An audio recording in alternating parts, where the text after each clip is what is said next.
when the heavy iron gates of the federal penitentiary finally opened after 12 long years. I did not call my wife. I did not call my brother. I simply took a cab straight to the Rhode Island estate I had built from absolutely nothing. I was supposed to serve 20 years for a corporate fraud I never committed. But a newly unsealed digital footprint had just cleared my name. I thought I was coming home to a family that had suffered alongside me, a family that had waited for my return.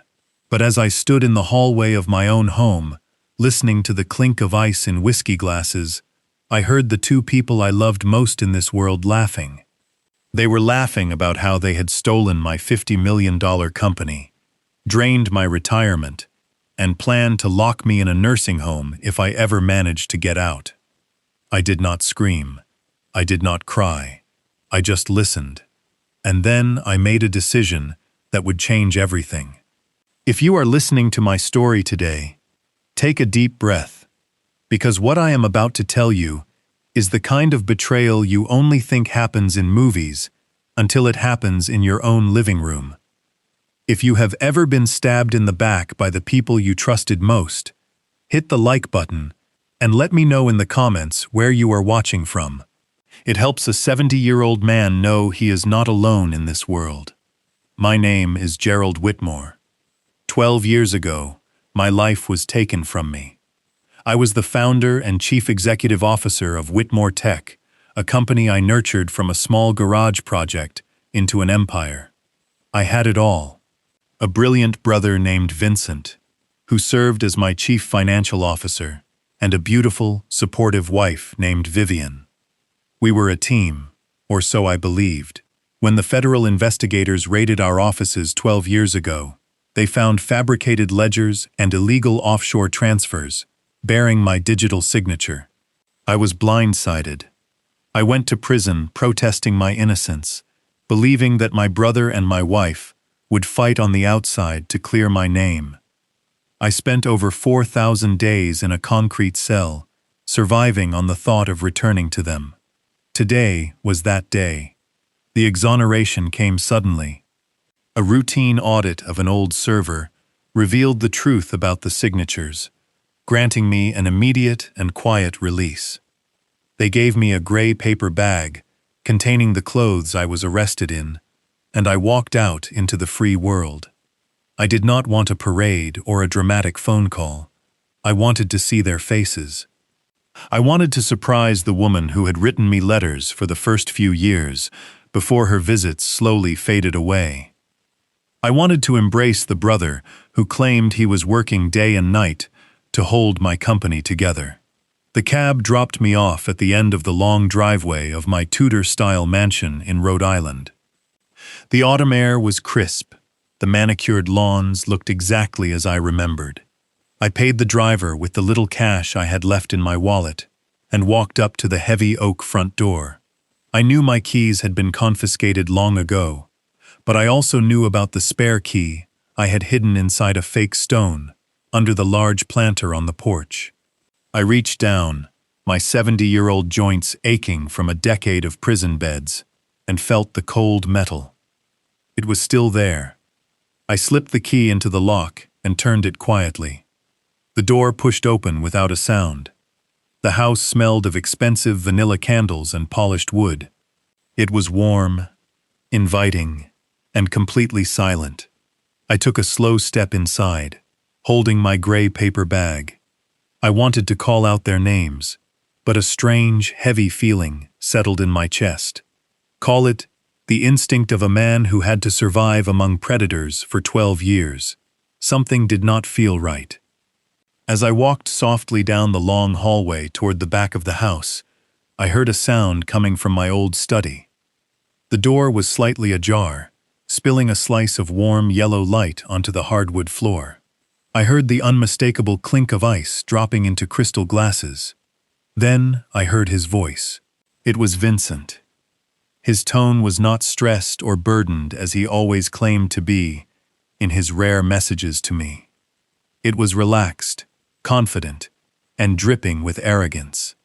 "The lawyer just called," Vincent said. his voice echoing slightly in the large room. "Gerald got his early parole approved today. He is officially a free man." I stopped dead in my tracks. My heart leaped in my chest. They knew. They already knew I was coming home. I raised my hand, ready to push the door open, and announce myself, ready to share the joy of this moment. But before my fingers could touch the wood, a second voice spoke.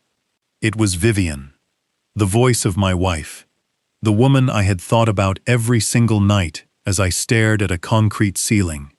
"Well, that is incredibly inconvenient," Vivian said.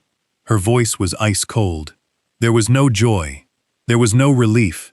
There was only pure, unadulterated annoyance. "Did you wire the last $10 million from his retirement fund to the offshore account like we planned?" My hand froze in midair. The air in my lungs suddenly felt thick, like I was inhaling glass. I stood perfectly still, my ear pressed near the gap in the door. "Done," Vincent replied, letting out a soft, satisfied chuckle. "I finished the transfer an hour ago. Every single trace of his liquid assets has been scrubbed, funneled through 3 different shell companies, and deposited into our Liechtenstein account. That 70-year-old convict has absolutely nothing left to his name. The company is completely in my control, and his personal accounts are empty." I could not breathe. The world spun around me. My brother, my own flesh and blood, the man I had trusted with my entire life's work, was casually discussing how he had drained my life savings. Vivian let out a dark, mocking laugh that sent chills down my spine. It was a sound I had never heard from her before.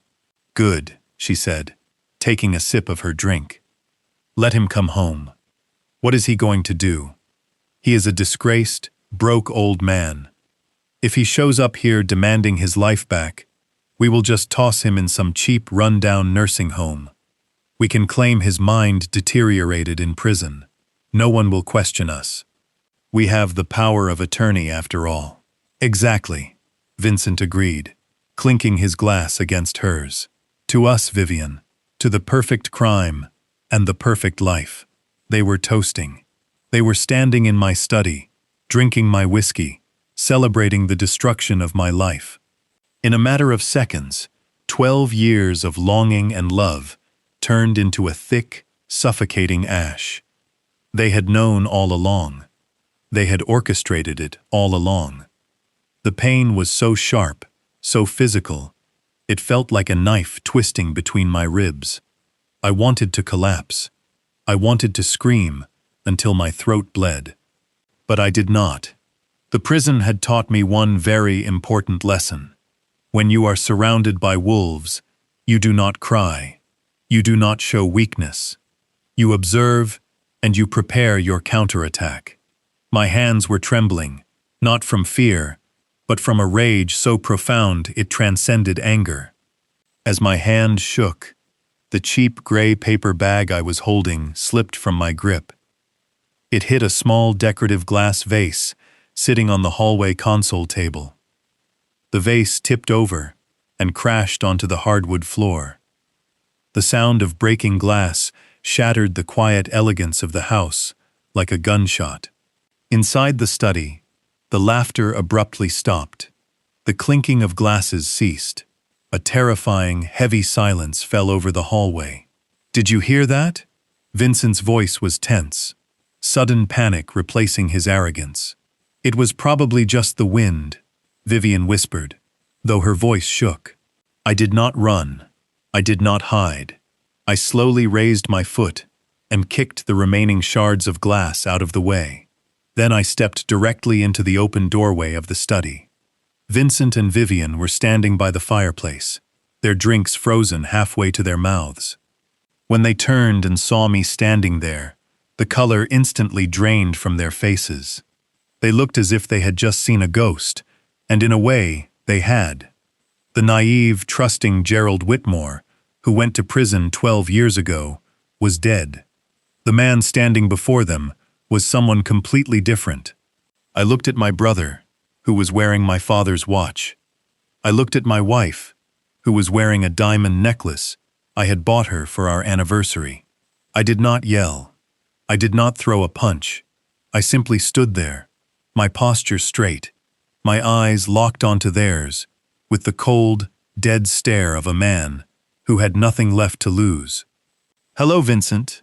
Hello, Vivian," I said, my voice low and perfectly steady. "I hope I am not interrupting a celebration."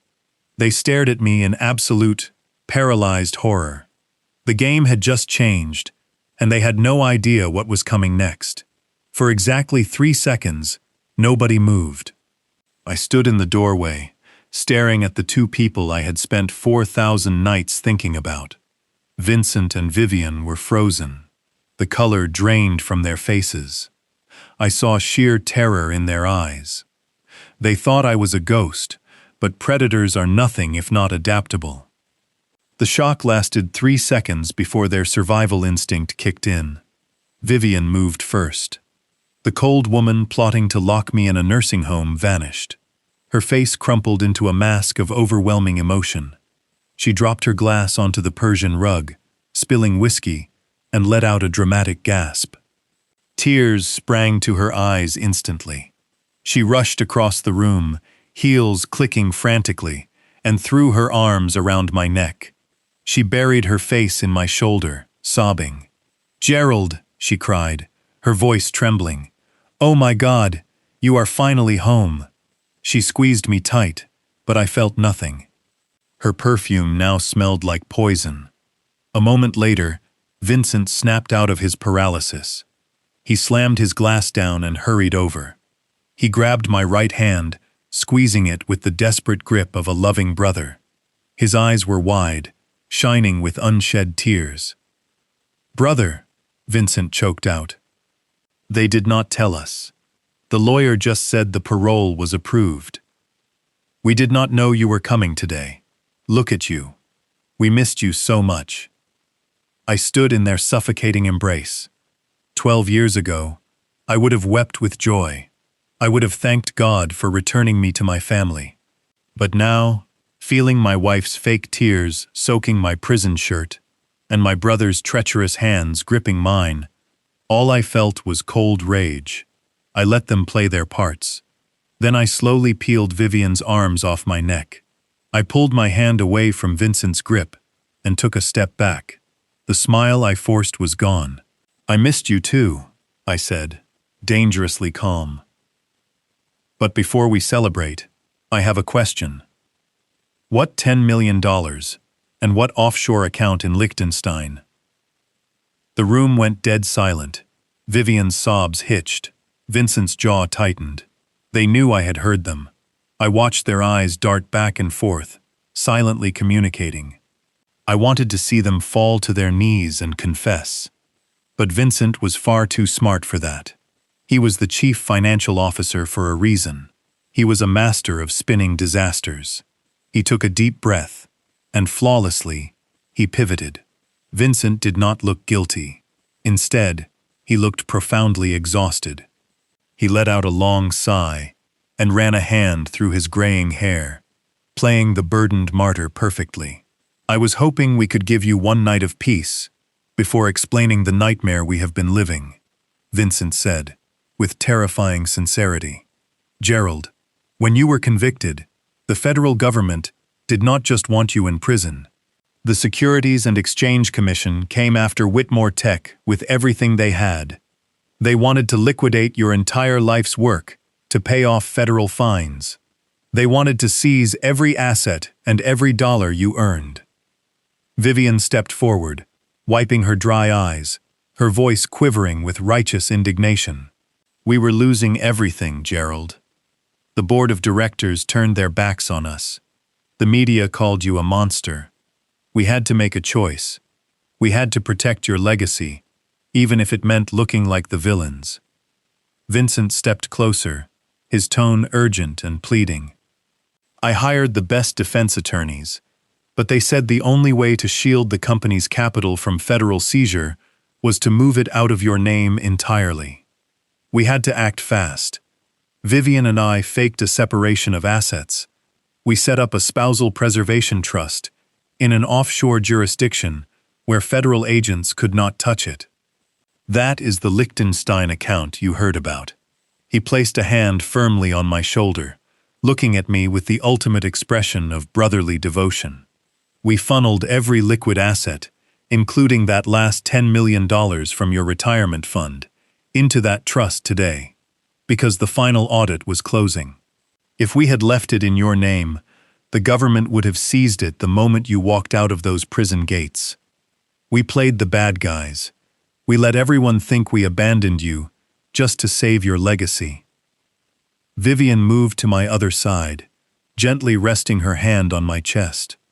When you heard me talking about putting you in a nursing home, I was just making a bitter joke about how the media expects us to treat you. We have spent 12 years fighting in the shadows to keep your empire alive. We did it all for you, my love. It was a masterpiece. It was the most brilliant, plausible lie I had ever heard. If I had not had 12 years of silence in a cell to sharpen my mind, if I had not learned how to spot a con artist, I would have believed them completely. The logic was sound. The legal jargon was accurate. The emotional delivery was flawless. They had rehearsed this contingency plan perfectly. But they had made one critical mistake. They forgot that I knew how much money was actually in my retirement fund before I went to prison. And I knew that a spousal preservation trust did not require funneling money through anonymous shell companies. They were lying straight to my face. I looked at Vincent. I looked at Vivian. I realized how incredibly dangerous they were. If I confronted them now, they would destroy the evidence and probably find a way to eliminate me for good. I had no money, no power, and no allies. I needed time. I needed to play their game better than they did. So, I let my shoulders slump. I let out a trembling breath, forcing my eyes to water.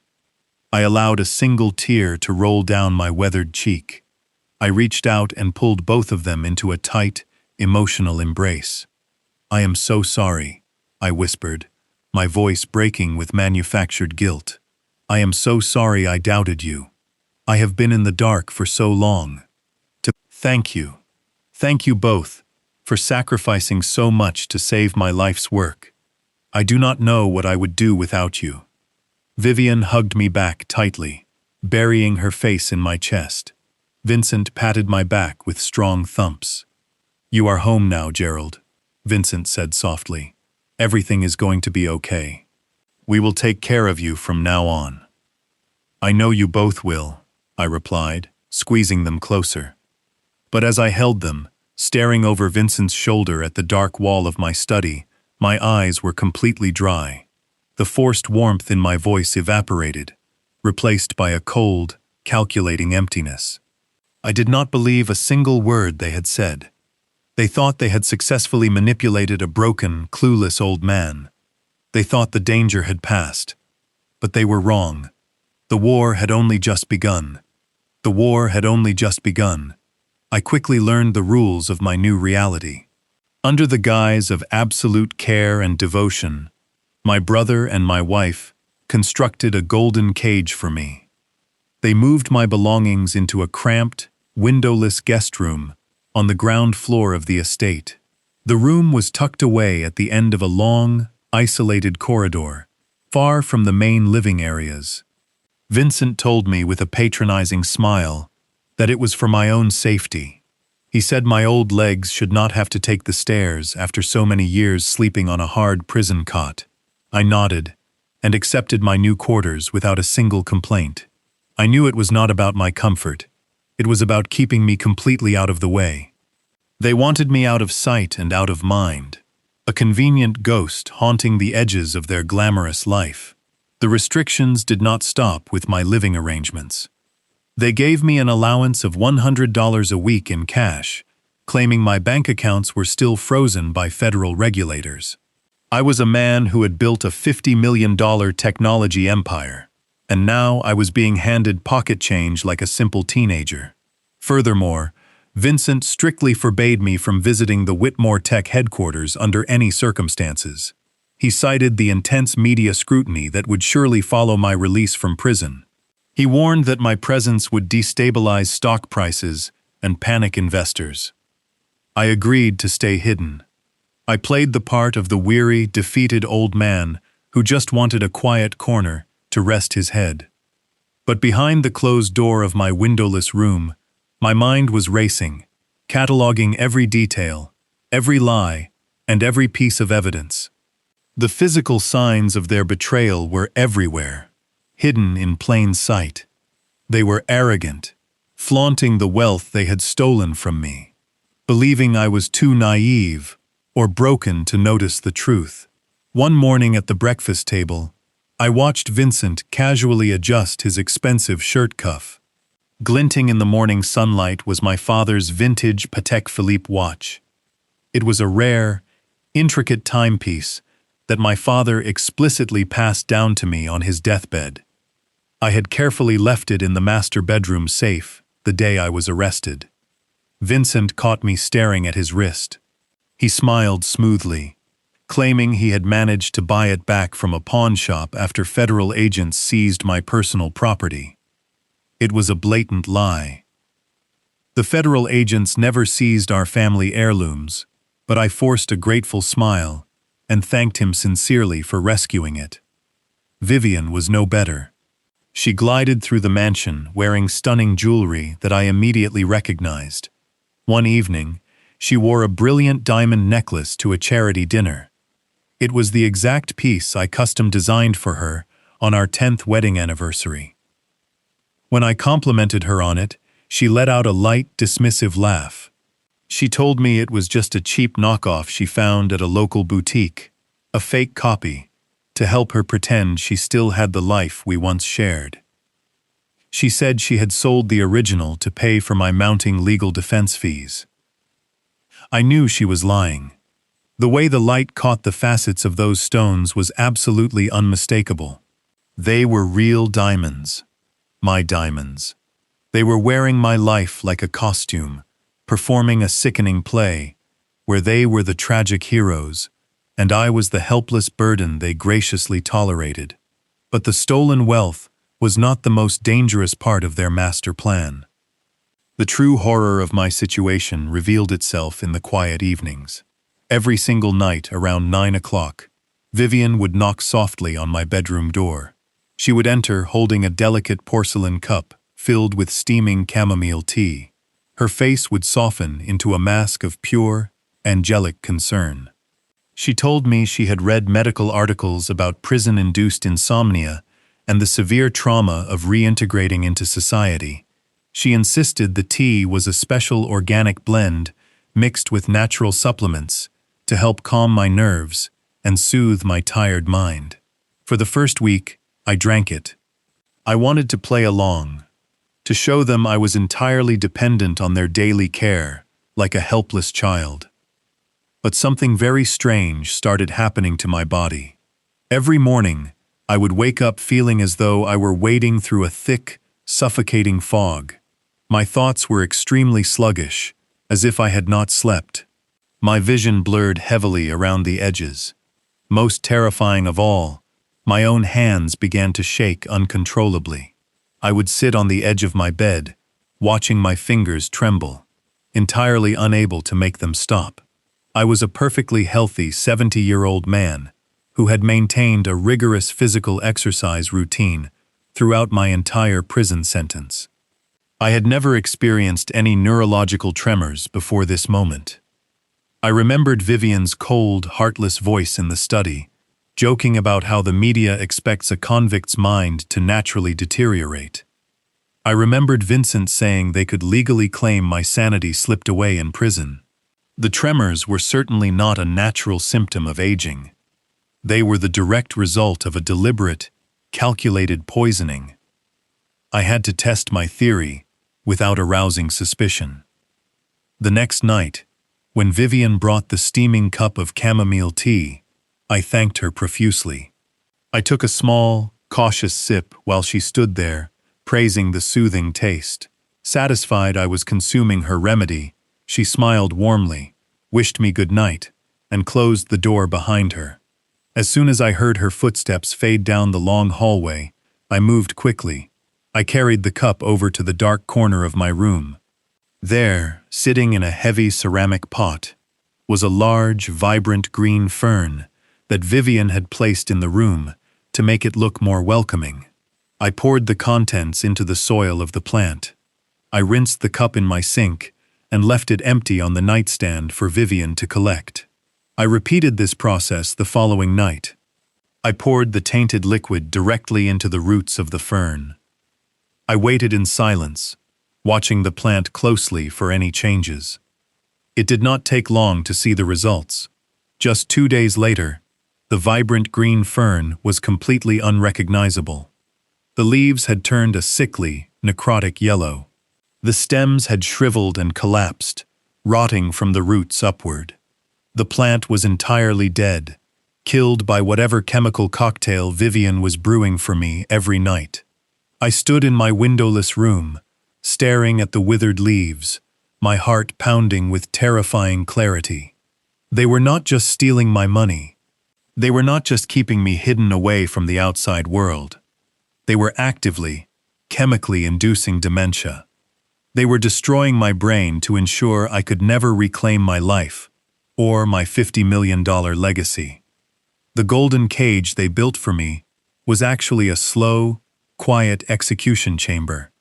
The revelation that Vivian was actively poisoning me shifted something fundamental, deep inside my mind. I was no longer a victim, trying to understand how my family could steal my wealth. I was a survivor, trapped behind enemy lines. During the daylight hours, I played my part flawlessly. I let my hands shake. I shuffled my feet when I walked down the hallways. I stared blankly out the windows. But when the sun went down and the heavy oak doors of the mansion clicked shut for the night, the fog lifted. My mind, hardened by over 4,000 days in a federal penitentiary, became razor sharp. The golden cage they had built for me was about to become my hunting ground. I waited until the grandfather clock in the main foyer chimed 2 times. The low, resonant sound echoed through the quiet estate, signaling that it was 2 o'clock in the morning. I knew Vincent and Vivian were heavy sleepers. I slipped out of my narrow bed. I wore dark clothing and moved barefoot across the cold hardwood floor to avoid making even the slightest sound. The mansion was completely dark, save for the pale moonlight filtering through the tall windows. I moved through the shadows with the silent precision of a ghost. Prison had taught me how to walk without being heard. It had taught me how to control my breathing, how to measure my steps, and how to blend into the darkness when the guards made their nightly rounds. My destination was the east wing of the house, where Vincent had established his grand home office. It used to be my father's library. I reached the heavy mahogany door and wrapped my hand around the brass knob. It was locked, just as I expected. Vincent was paranoid, but his paranoia was amateurish. He thought a standard cylinder lock would keep his secrets safe. He had no idea what kind of skills a man acquires when he is locked in a cage with professional thieves. I reached into my pocket and pulled out 2 small, rigid pieces of metal. I had fashioned them earlier that day from a thick paper clip and the metal backing of a disposable razor. I slid the makeshift tension wrench into the bottom of the keyhole, applying a feather-light pressure with my thumb. Then I inserted the pick, gently feeling for the binding pins inside the mechanism. One by one, I manipulated the pins. The lock surrendered with a soft, satisfying snap. I turned the handle and pushed the door open, slipping inside before easing it shut behind me. The office smelled of rich leather and expensive cigars. I moved straight to the massive oak desk sitting in the center of the room. Vincent always preferred to work from home when dealing with sensitive matters. I pressed the power button on his sleek, modern desktop computer. The screen flared to life, casting a cold blue glow across my face. A password prompt appeared on the screen. I stood there for a moment, analyzing my brother's mindset. Vincent was a man defined by his boundless arrogance. I knew he would not use a complex, randomized string of characters. He would use something familiar, something that validated his ego. I thought about the purebred golden retriever he had bought shortly after I went to prison. A dog he paraded around like a trophy. I placed my fingers on the quiet keyboard and typed the dog's name, followed by the year he bought the estate. I pressed the enter key. The system unlocked immediately. I was inside. I began scanning through the directories, looking for anything hidden beneath the surface. Vincent was a financial officer, which meant he was meticulous with numbers, but he was not an information technology expert. It did not take me long to find a hidden partition on the hard drive. I opened the folder and found dozens of meticulously organized digital ledgers. As I opened the spreadsheets and began to analyze the data, my blood ran cold. The magnitude of his betrayal was far worse than I had ever imagined. Vincent had not just stolen my money and drained my retirement accounts. He had completely repurposed Whitmore Tech. He was using the legitimate corporate infrastructure of my life's work to create a massive international money laundering syndicate. The ledgers documented millions upon millions of dollars, flowing in from dummy corporations located in South America and Eastern Europe. The money was being funneled through Whitmore Tech's operational expenses, disguised as consulting fees and software licensing acquisitions. Then the clean money was wired out to offshore accounts, controlled by a notorious international cartel. Vincent was washing dirty money for some of the most dangerous criminals on the planet. And the most terrifying part was how he structured the paperwork. He was still using my name, my digital signatures, and my legacy credentials as the ultimate safeguard. If the federal authorities ever launched an investigation into these new transactions, the paper trail would lead directly back to me. He was setting me up to take the fall for a second time. My hands gripped the edge of the desk. The sheer scale of his malice was breathtaking. But I needed more. I needed to know exactly how it all started. I kept digging through the hidden partition, scrolling past the recent cartel transactions. At the very bottom of the directory, I noticed an encrypted folder labeled simply as the 2014 archive. The encryption was basic, likely a remnant of older software he never bothered to update. I bypassed it, using a common directory override command. The folder unzipped and the contents spilled across the screen. I stopped breathing.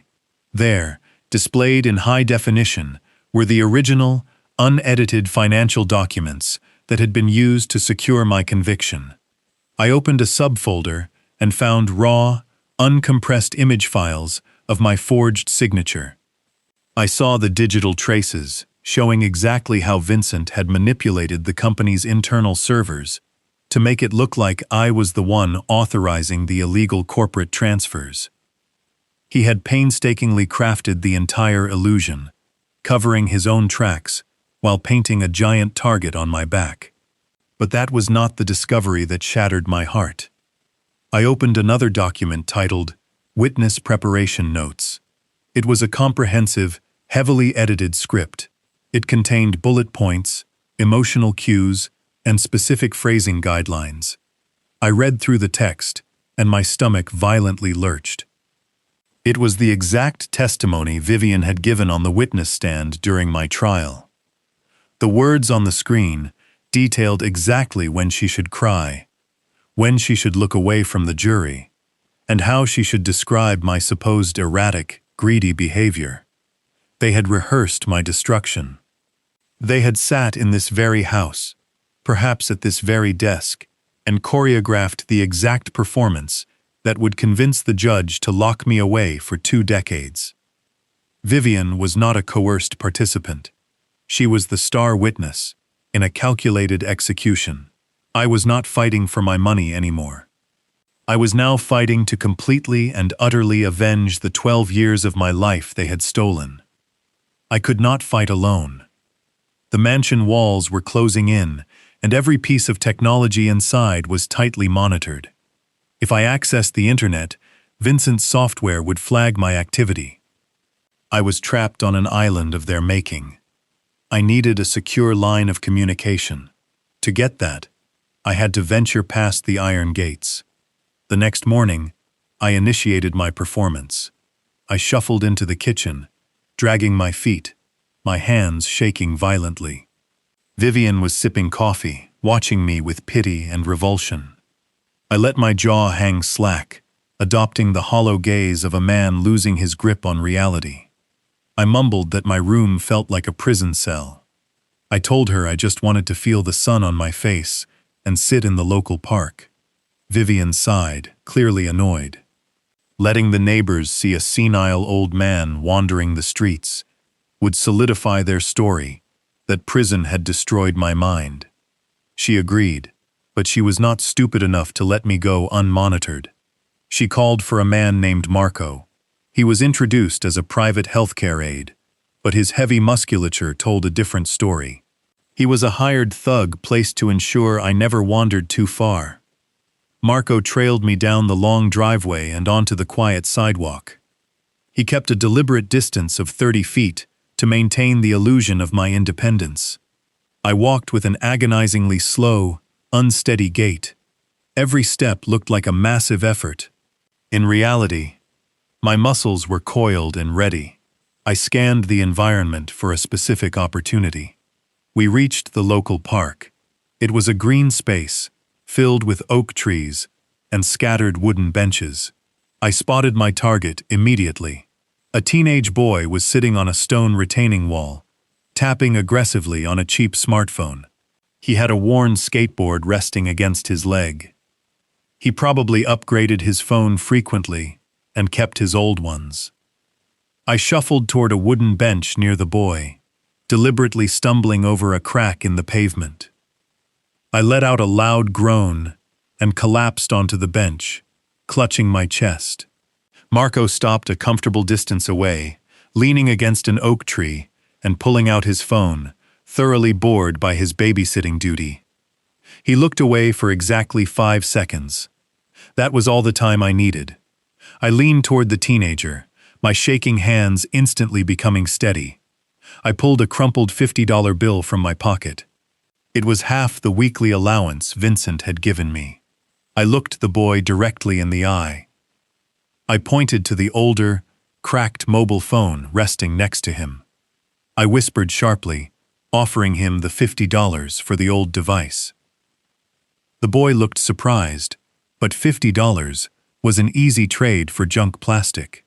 He snatched the cash and kicked the phone toward my foot. In one seamless motion, I slid the device under the sole of my shoe. When Marco looked up, I was simply massaging my knee. I waited 10 minutes, establishing a rhythm of mundane inactivity. Marco eventually lost interest again, turning to light a cigarette. I slipped the phone from my shoe and hid it within the folds of my oversized jacket. I turned it on. The battery was at 14%.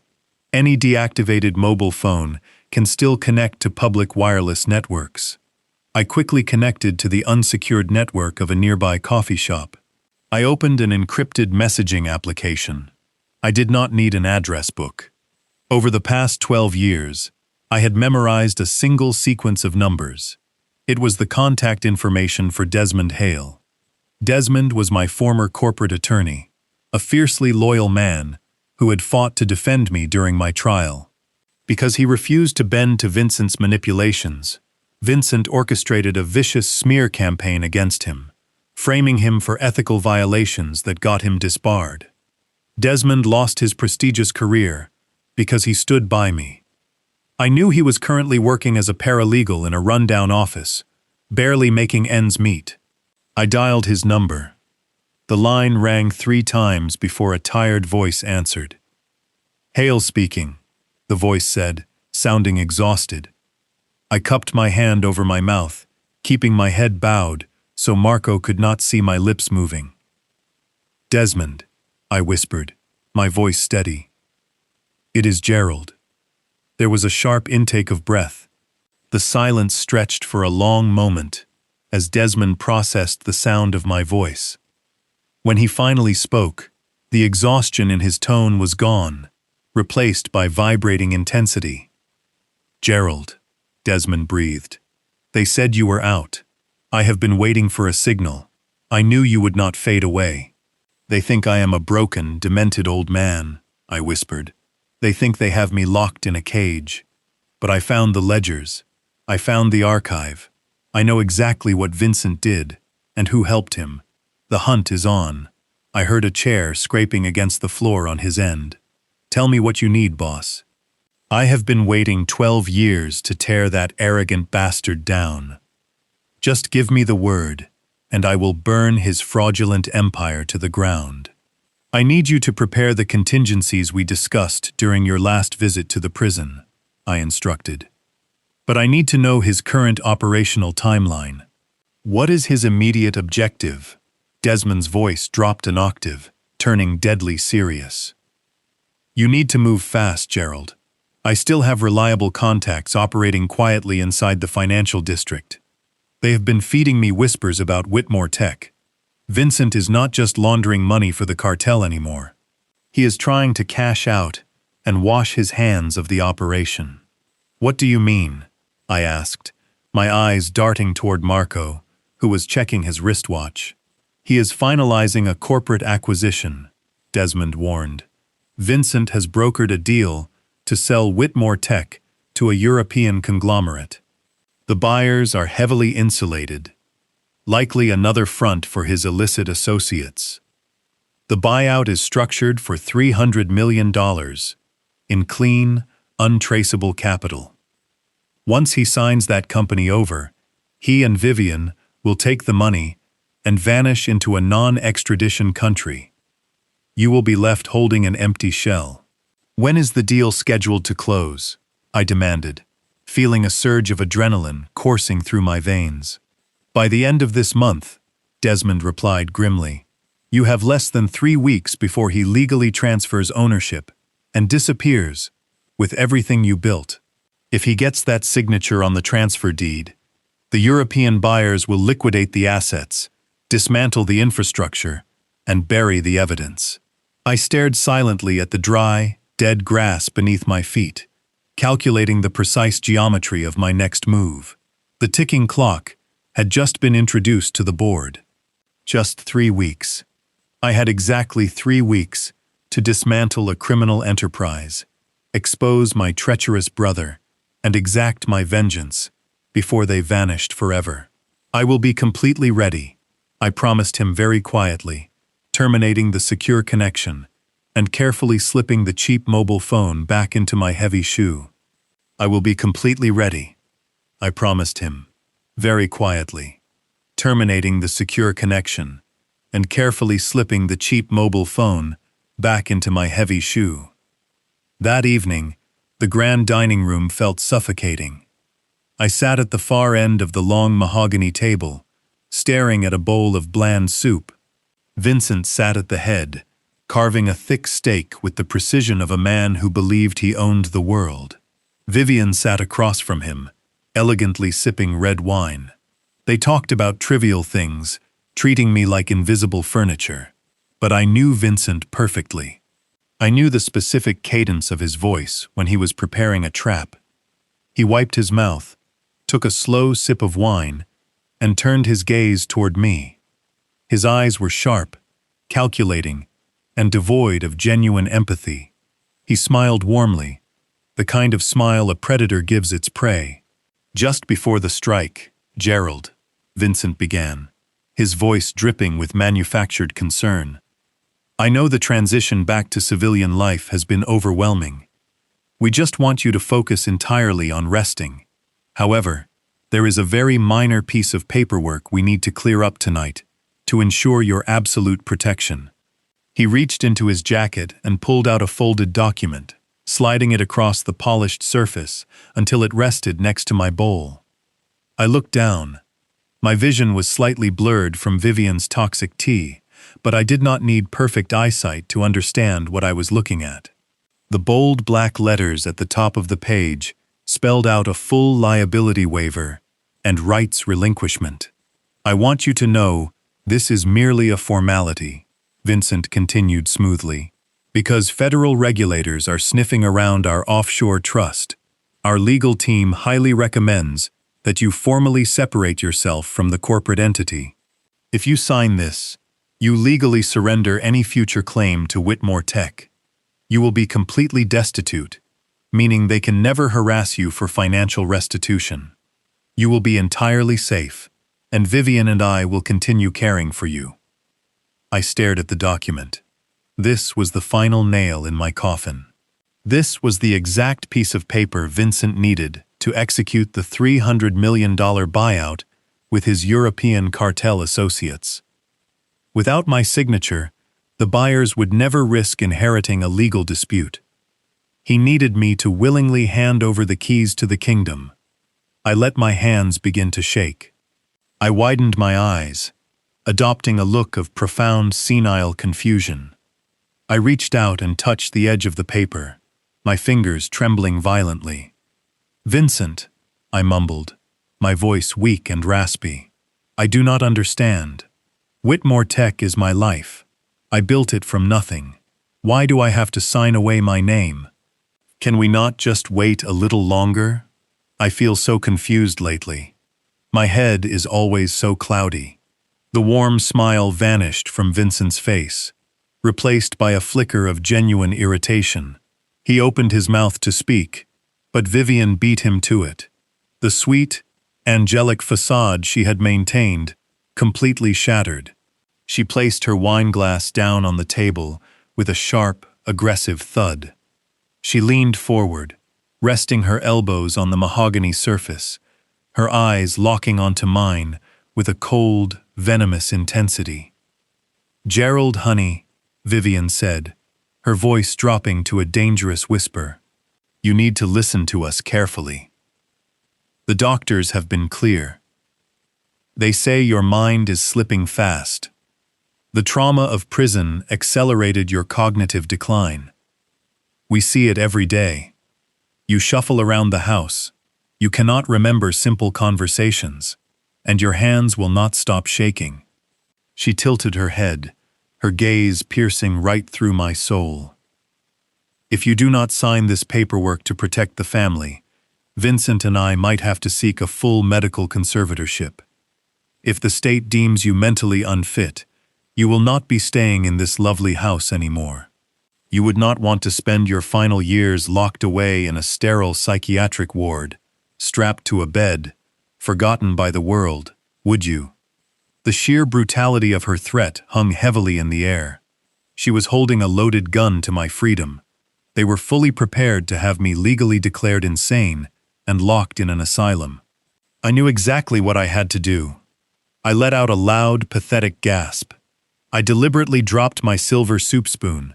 It clattered against the porcelain bowl and tumbled onto the floor. I pulled my hands back, pressing them against my chest as if terrified. I let my entire body shake, playing the role of the broken old man. "Please," I whimpered, staring at the document with wide, fearful eyes.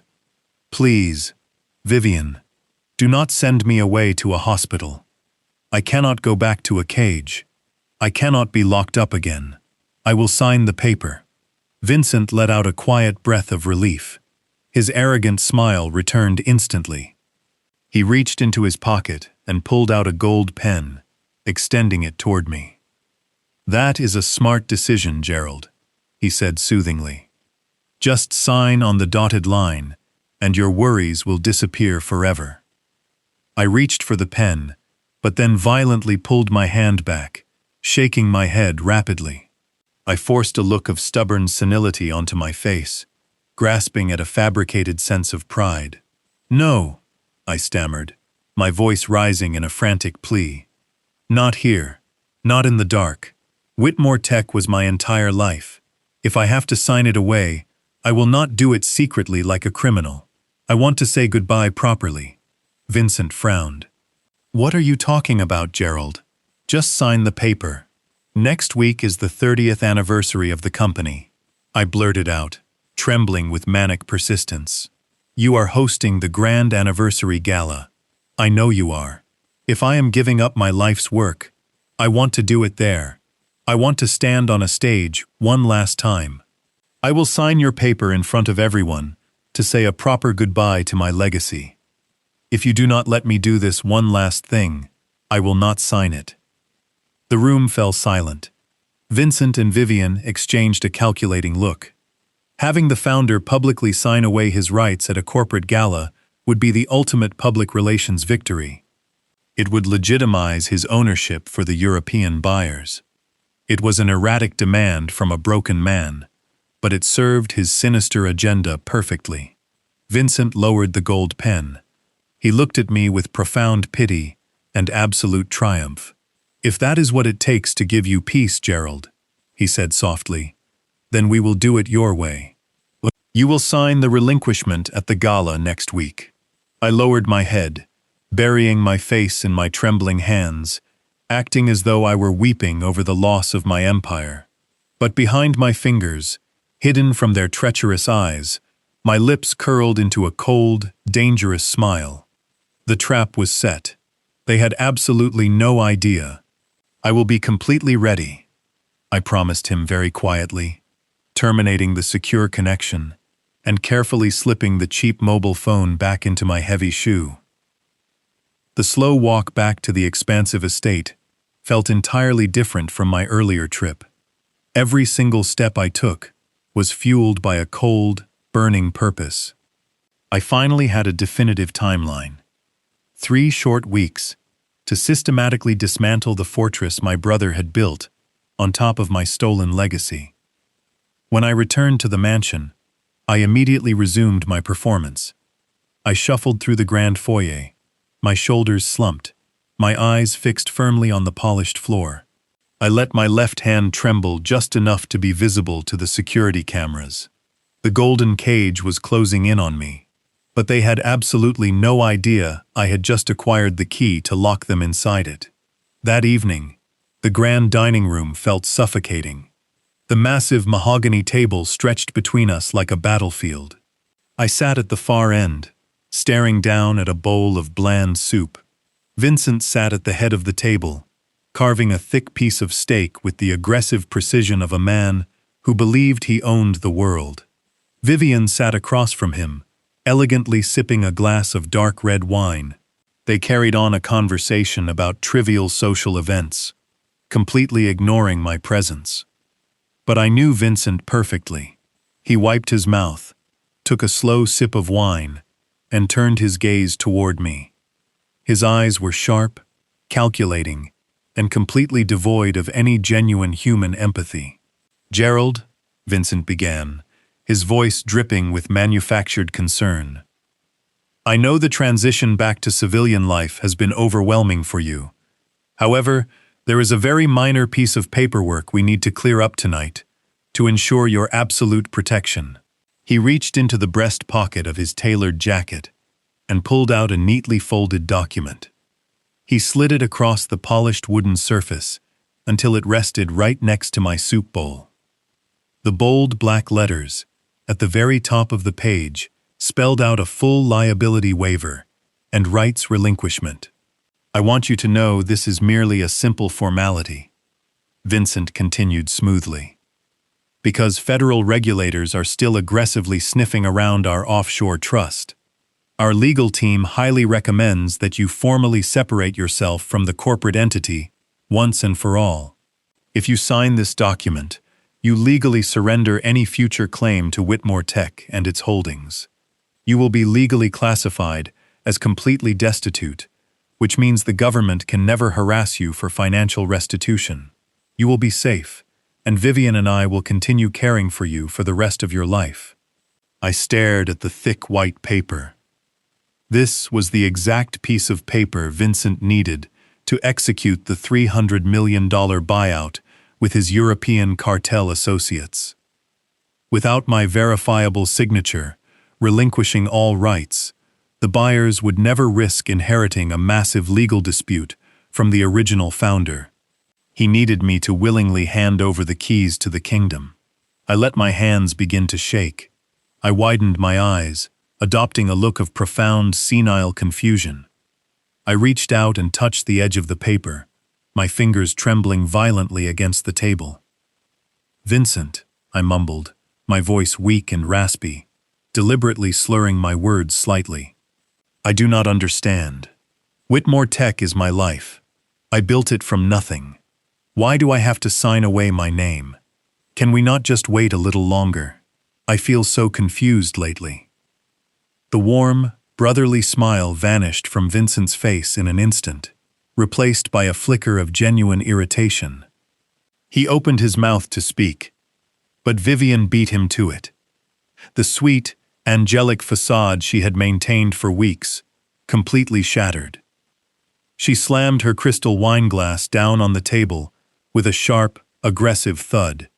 Her eyes locked onto mine with a cold, venomous intensity. "Gerald, honey," Vivian said. Her voice dropped to a dangerous, hissing whisper. "You need to listen to us very carefully. The doctors have been exceptionally clear about your prognosis. They say your mind is slipping fast. The severe trauma of federal prison accelerated your cognitive decline. We see it every single day. You cannot remember simple conversations, and your hands will not stop shaking." She tilted her head, her gaze piercing right through my soul. "If you do not sign this paperwork tonight to protect the family, Vincent and I might have to seek a full medical conservatorship. If the state deems you mentally unfit to make your own decisions, you will not be staying in this lovely house anymore. You would not want to spend your final years locked away in a sterile psychiatric ward, strapped to a bed, forgotten by the rest of the world, would you?" The sheer brutality of her threat hung heavily in the stale air. She was holding a loaded gun directly to my freedom. They were fully prepared to have me legally declared insane and locked in a medical asylum if I resisted. I knew exactly what I had to do. I let out a loud, pathetic gasp. I deliberately dropped my heavy silver soup spoon. It clattered against the porcelain bowl and tumbled onto the hardwood floor. I pulled my hands back, pressing them tightly against my chest. I let my entire body shake, playing the role of the broken, frightened old man to absolute perfection. "Please," I whimpered, staring at the document with wide eyes. "Please, Vivian, do not send me to a hospital. I cannot go back to a cage. I will sign the paper." Vincent let out a breath of relief. His arrogant smile returned. He pulled a gold pen from his pocket, extending it across the table. "That is a smart decision, Gerald," he said. "Just sign your name on the dotted line." I reached for the pen, but violently pulled my hand back, shaking my head rapidly. I forced a look of stubborn senility onto my face. "No," I stammered frantically. "Not here. Not in the dark. Whitmore Tech was my entire life. If I have to sign it away, I will not do it secretly, like a hidden criminal. I want to say goodbye properly." Vincent frowned in irritation. "What are you talking about, Gerald? Just sign the paper. Next week is the 30th anniversary of the company," I blurted out, trembling. "You are hosting the anniversary gala. If I am giving up my life's work, I want to do it there. I want to stand on a stage one last time. I will sign your paper in front of everyone to say a proper goodbye to my legacy. If you do not let me do this one last thing, I will not sign it." The dining room fell into a calculating silence. Vincent and Vivian exchanged a long look.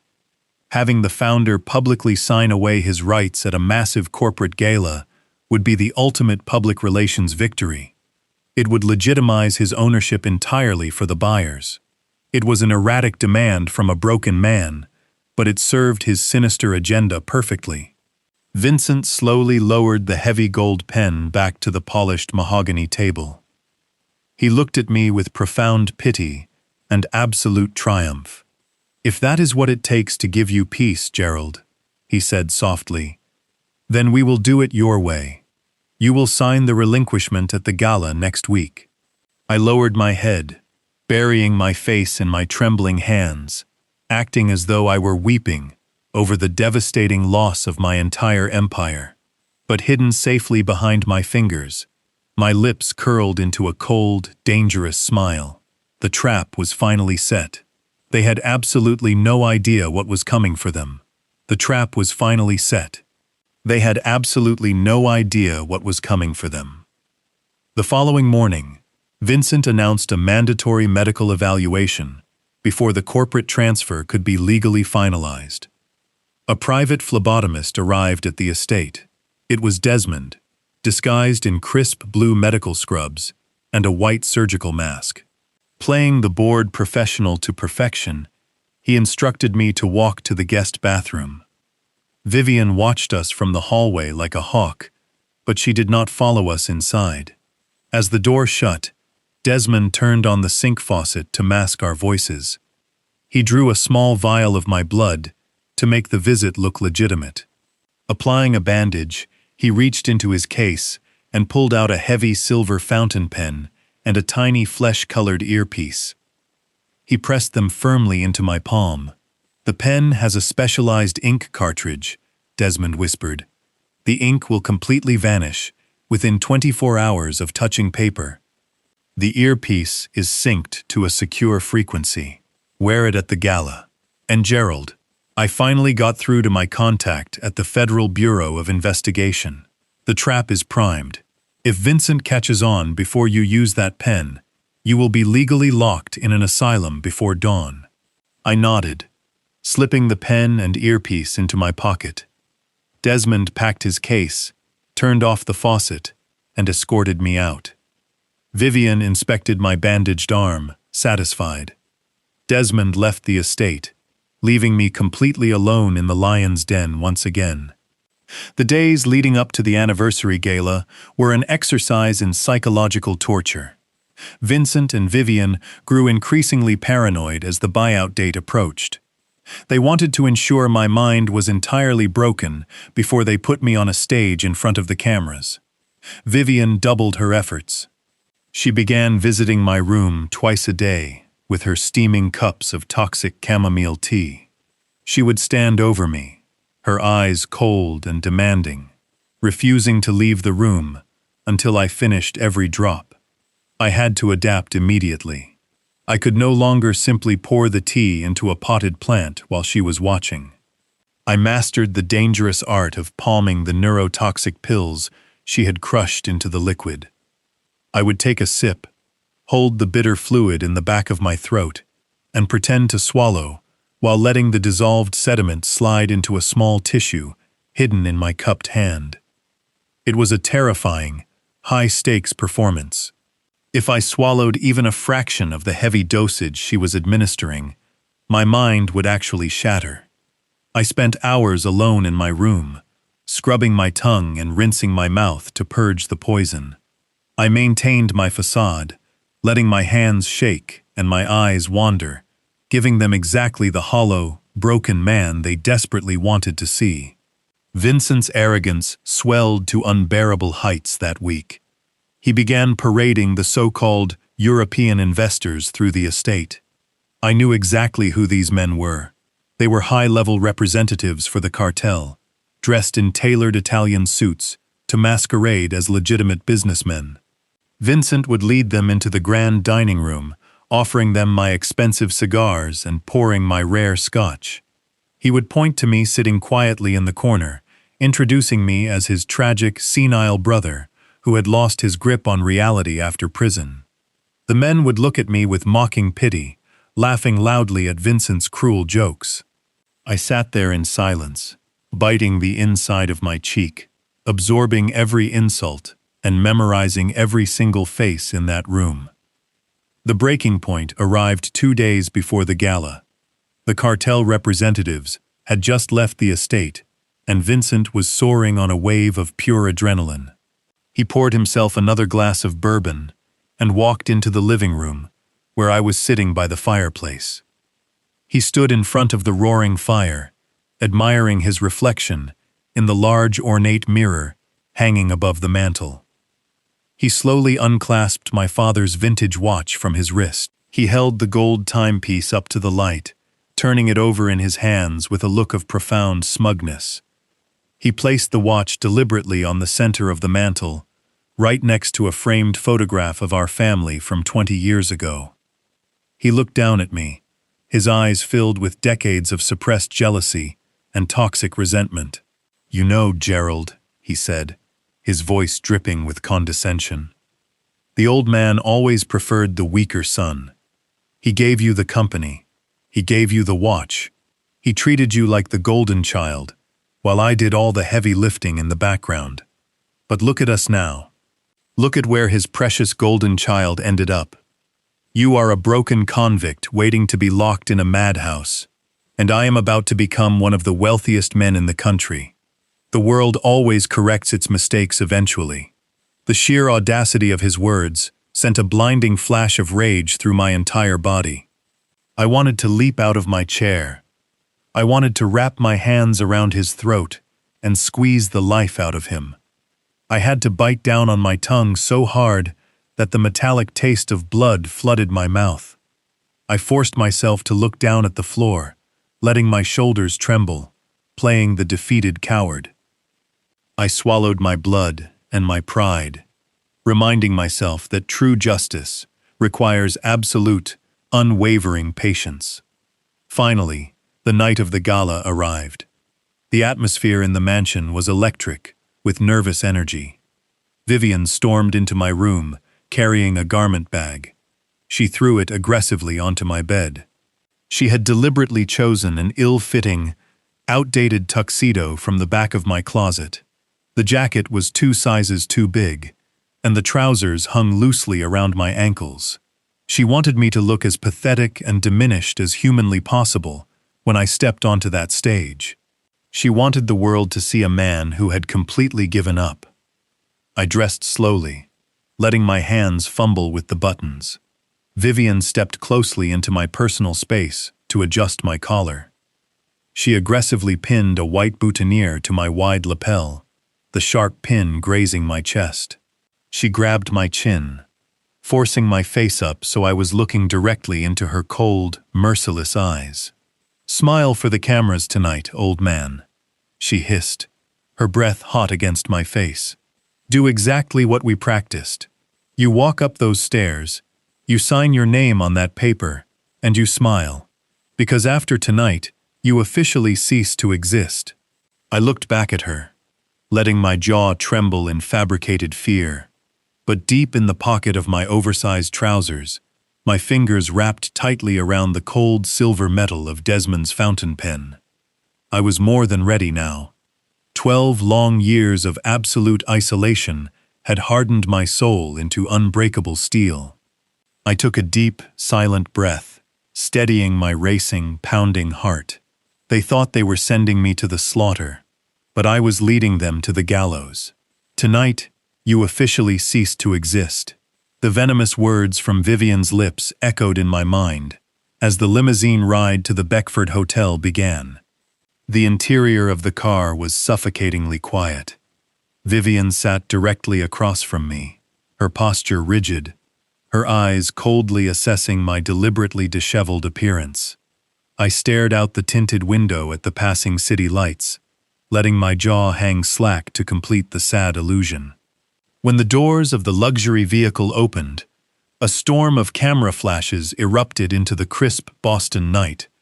I gripped the wooden handle of my heavy cane, forcing my knuckles to tremble as I hoisted myself out of the back seat. The reporters shouted my name, their voices a deafening blend of morbid curiosity and predatory excitement. I hunched my shoulders forward, shrinking away from the bright flashing lights like a terrified, broken animal. I shuffled my feet across the long red carpet, dragging the rubber tip of my cane against the fabric to emphasize my fabricated frailty. Vivian stepped out of the car right behind me, instantly transforming into the tragic, fiercely protective wife. She placed a gentle, guiding hand on the small of my back, shielding me from the aggressive press, while offering the cameras a perfectly manufactured smile of deep, weary sorrow. Every single step toward the grand brass doors was a meticulously calculated performance. I let my breathing grow ragged and shallow, painting the exact picture of a ruined convict who was entirely lost in a world that had quickly moved on without him. We stepped inside the opulent foyer, and the doors sealed out the shouting reporters.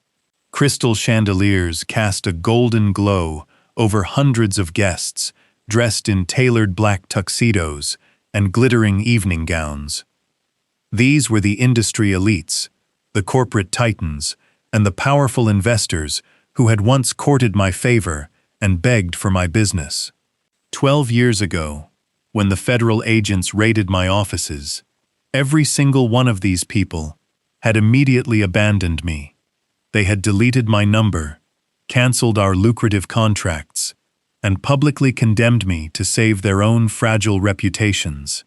Now, as I shuffled through the crowded room, the sea of elegant guests parted before me. Conversations abruptly stopped. I felt the suffocating weight of their stares, pressing down on my hunched shoulders. I saw the unmistakable glint of pity in their eyes, quickly followed by quiet disgust. They were looking at a ghost, a miserable cautionary tale of corporate greed, who had spent over a decade rotting in a concrete cell. I kept my gaze fixed firmly on the intricate geometric patterns of the polished marble floor, refusing to make eye contact with the cowards who had left me to die. I let my hands shake visibly as we moved through the quiet crowd, feeding their arrogant assumptions. They truly thought I was a pathetic, senile old man who deserved his tragic fate. They had absolutely no idea that the frail convict, shuffling past them, was quietly cataloging every single face in the room, preparing to burn their entire corrupt ecosystem to the ground. At the far end of the grand ballroom, holding court near the expansive stage, was my brother. Vincent looked like a king. He wore a custom-tailored suit, and my father's vintage watch gleamed brightly on his wrist as he shook hands with a group of 4 distinct men. They were introduced to the room as prominent European investors, the wealthy saviors who were supposedly injecting $300 million of clean capital into Whitmore Tech. But I knew exactly who they were. I recognized the dead expressions in their eyes and the aggressive, disciplined way they stood together. These were not venture capitalists. They were high-level financial fixers for an international cartel, dressed up in expensive silk and imported leather to finalize the ultimate money laundering transaction. Vincent clapped one of the men on the back, laughing loudly at a shared joke, projecting the image of a masterful corporate visionary. The room quieted down as the overhead lights dimmed. Vincent smoothly excused himself from the cartel representatives and walked up the stairs to the grand stage. He stepped up to the clear crystal podium, adjusting the microphone with arrogant ease. A massive digital screen behind him displayed the 30-year anniversary logo of the company I had built, with my own 2 hands. Vincent cleared his throat, and his voice echoed softly through the expansive ballroom.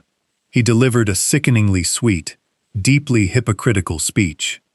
He spoke extensively about the severe challenges of the past decade, the heavy burden of executive leadership, and the painful necessity of guiding a family legacy through times of profound darkness. He spoke of my lengthy incarceration with feigned sorrow, calling it a highly tragic chapter that had finally come to a peaceful end. He painted himself as the tireless, devoted guardian of the Whitmore name, the loyal brother, who had sacrificed absolutely everything to protect my original vision from complete destruction. The audience listened with rapt attention, completely captivated by his truly masterful performance. He concluded his lengthy speech by announcing the bright dawn of a new era, a massive corporate buyout that would securely cement the company's future for generations to come. But before we finalize this historic transition, Vincent said, his voice dropping to a reverent, emotional whisper, I want to formally honor the man who started it all. He has suffered greatly, and his mind is not what it used to be. But he is here tonight to give us his final blessing. Please help me welcome my brother, Gerald Whitmore." The massive ballroom erupted into polite, restrained applause. Vincent extended his hand toward me, gesturing for me to join him on the brightly lit stage. Beside me, Vivian's gentle, guiding hand suddenly turned into a rigid iron vice. Her sharp, manicured fingers dug painfully into my bicep through the thin fabric of my oversized tuxedo jacket. She gripped my arm with terrifying strength, forcefully marching me forward through the parting crowd. I leaned heavily on my wooden cane, dragging my feet across the thick carpet, making every agonizing step look like a monumental, exhausting physical effort. Vivian guided me toward the short flight of stairs leading up to the stage. I stumbled deliberately on the first step, letting out a soft, pathetic gasp for the nearby guests to hear. She hauled me upward, her painted smile never faltering for the flashing cameras, though her brutal grip felt exactly like a shackle, pulling a condemned man to the gallows. I reached the top of the stairs and shuffled slowly toward the podium. There, resting directly under the bright, harsh glare of a single overhead spotlight, was a very thick stack of legal documents. It was the final $300 million relinquishment contract. It was the exact piece of paper designed to legally erase my entire existence and hand my empire over to ruthless criminals. I stared down at the crisp white pages, my body trembling uncontrollably for the captivated audience, while my mind locked securely onto the cold, heavy silver fountain pen hidden safely inside my dark jacket pocket. The heavy silence in the grand ballroom pressed against my chest like a massive physical weight. I stood at the clear crystal podium, looking out over the sea of expectant faces. The flashing camera lights momentarily ceased, as if the entire room was holding its collective breath. To my immediate left stood a state-appointed notary, a stern-looking woman holding an official leather-bound folio. She was there to legally verify that I was of sound mind, or at least sound enough to sign away the remaining rights to my own life. To my right stood Vincent. My brother was practically vibrating with barely contained euphoria. His eyes were wide, gleaming with a greedy, undeniable triumph that he could not mask. He had waited 12 long years for this exact moment. He had destroyed my reputation, stolen my wealth, and poisoned my tea, all to reach this specific finish line. Vincent took a deliberate step toward me. He reached into his custom-tailored tuxedo and pulled out a heavy gold pen. It was the same pen my father had used to sign the original incorporation papers for the family business decades ago. Vincent held the pen out to me, positioning it so the cameras could capture the poetic, tragic transfer of power. He wanted the world to see the broken founder using the family heirloom to surrender his legacy. He placed the tip of the pen near the thick stack of legal documents resting on the podium. "Gerald," Vincent said, his voice projecting a fake, soothing warmth for the audience. "It is time. Just sign your name on the marked lines, and you can finally rest." I stared at the gold pen. I let my breathing become erratic and shallow. I raised my right hand, allowing my fingers to tremble so violently that they seemed incapable of holding anything. I reached toward his offered hand, but then I stopped. I pulled my hand back, shaking my head with a slow, exaggerated motion of stubborn senility. I reached into the dark pocket of my oversized tuxedo jacket. My fingers wrapped around the cold, heavy silver metal of the specialized fountain pen Desmond had smuggled to me. I slowly pulled it out, gripping it with two shaking hands to keep it from slipping. "I prefer to use my own," I mumbled shakily, ensuring my voice cracked just enough to sound pathetic. Vincent frowned, a flash of genuine annoyance crossing his polished features. He glanced at the silver pen in my hand. He did not recognize it, but he did not care enough to argue. He just wanted the signature. He offered a tight, condescending smile and stepped back, gesturing grandly toward the paperwork. "Have it your way, Gerald," he replied smoothly. "As long as you sign the documents." I turned my attention to the thick stack of contracts. The bright overhead spotlight beat down on the crisp white paper. I could see the dotted lines waiting for my name. I knew exactly what this ink was designed to do. Desmond had engineered it perfectly. The chemical composition of the ink would bind to the paper for exactly 24 hours, looking completely legitimate to the notary and the buyers. But the moment it was exposed to the ambient air for a full day, the molecular structure would entirely break down. The ink would evaporate without a single trace. By tomorrow night, the $300 million relinquishment contract would be nothing more than a stack of blank, worthless paper. I bent over the podium. I leaned my weight heavily onto my left arm, keeping my wooden cane propped awkwardly against my hip. I positioned the silver fountain pen over the first dotted line. I made sure to let my hand tremble violently for the cameras. The press needed to see a man struggling to control his own motor functions. I let the silver tip hover above the paper, shaking back and forth. But the moment the metal nib touched the surface of the document, the trembling stopped entirely. My mind locked into a state of absolute, unbreakable focus. I executed my signature absolutely perfectly. It was the strong, decisive signature of the man who had built Whitmore Tech from a garage into a global empire. I moved to the second page, then the third. I signed away my patents. I signed away my voting rights. I signed away my corporate equity. Each time I finished a page, I let my hand resume its violent shaking, ensuring the illusion remained flawless. The entire process took 3 agonizing minutes. The ballroom was so quiet, I could hear the scratching of the metal nib against the thick paper. When I finally reached the last page and applied the final stroke of my name, I let out a loud, shuddering sigh. I dropped the silver fountain pen onto the podium, letting it clatter loudly against the glass. I slumped backward, gripping my wooden cane with both hands, looking like a man who had just run a grueling marathon and collapsed at the finish line. Vincent did not waste a single second. The moment the pen left my hand, he lunged forward. He snatched the thick stack of papers off the podium with the aggressive speed of a starving animal. He did not even let the notary inspect the pages first. He held the signed contracts up in the air, grasping them like a hard-won championship trophy. He turned to the crowd, his face beaming with absolute, unadulterated victory. The grand ballroom responded immediately. The crowd erupted into polite, restrained applause. The cartel representatives sitting in the front row nodded in quiet satisfaction, knowing their massive money laundering operation was now legally insulated. The photographers snapped hundreds of pictures, capturing the triumphant new owner and the defeated, ruined founder standing weakly in the background.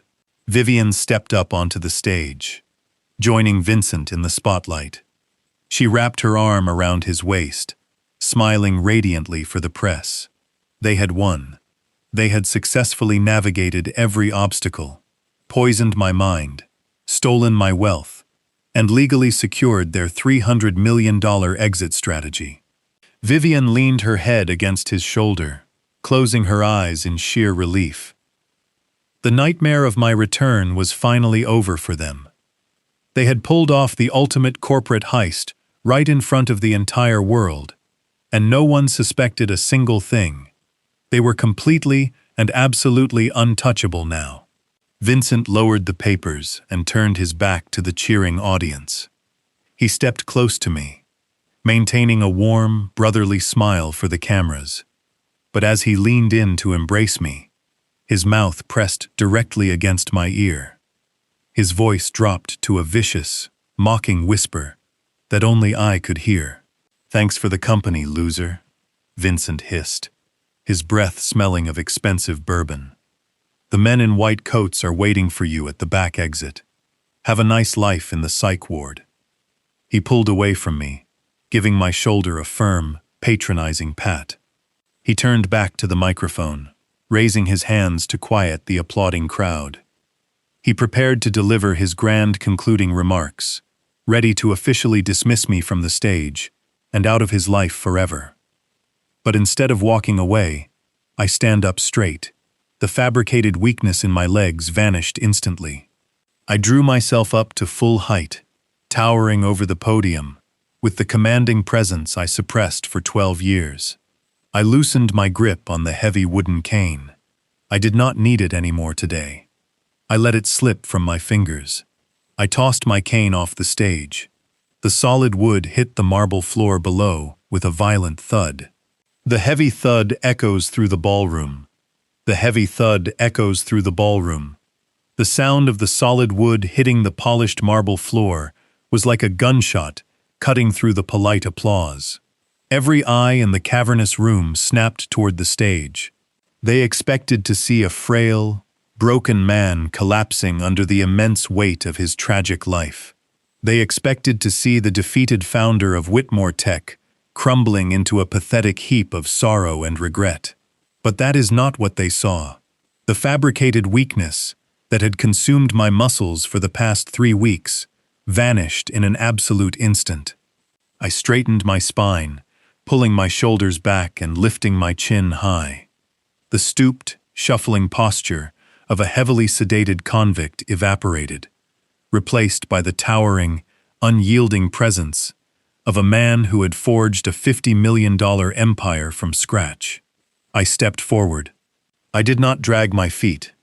My stride was long, powerful, and brimming with a terrifying, suppressed energy. Vincent was standing right next to the crystal podium, his arrogant smile frozen on his face as he tried to comprehend the sudden, impossible transformation happening right before his eyes. He opened his mouth to whisper something to me, probably another vicious insult to keep me in line. But before he could even form the first syllable, I raised my arm. I did not strike him.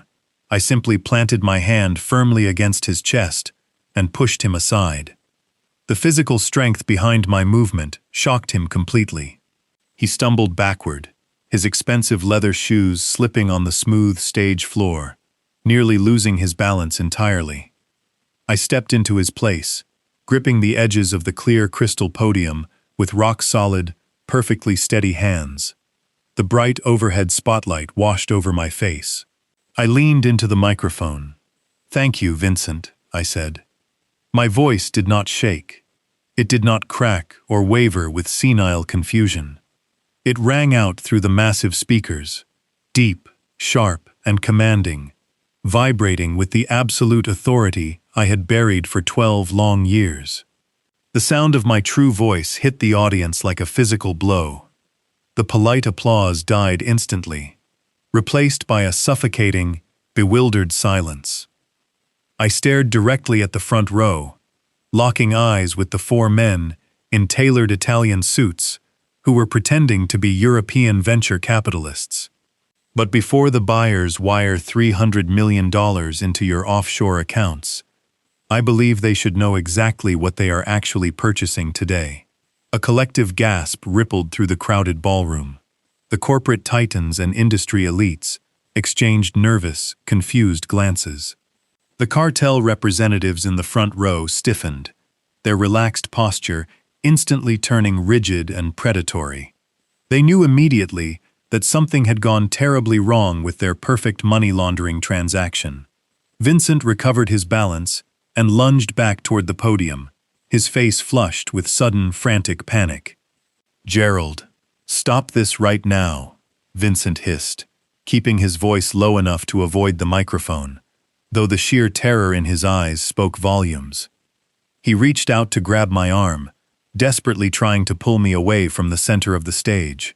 I simply shifted my weight and blocked him with my shoulder, standing like an immovable wall of solid granite. Vincent realized he could not physically move me without causing a massive, humiliating spectacle in front of the flashing press cameras.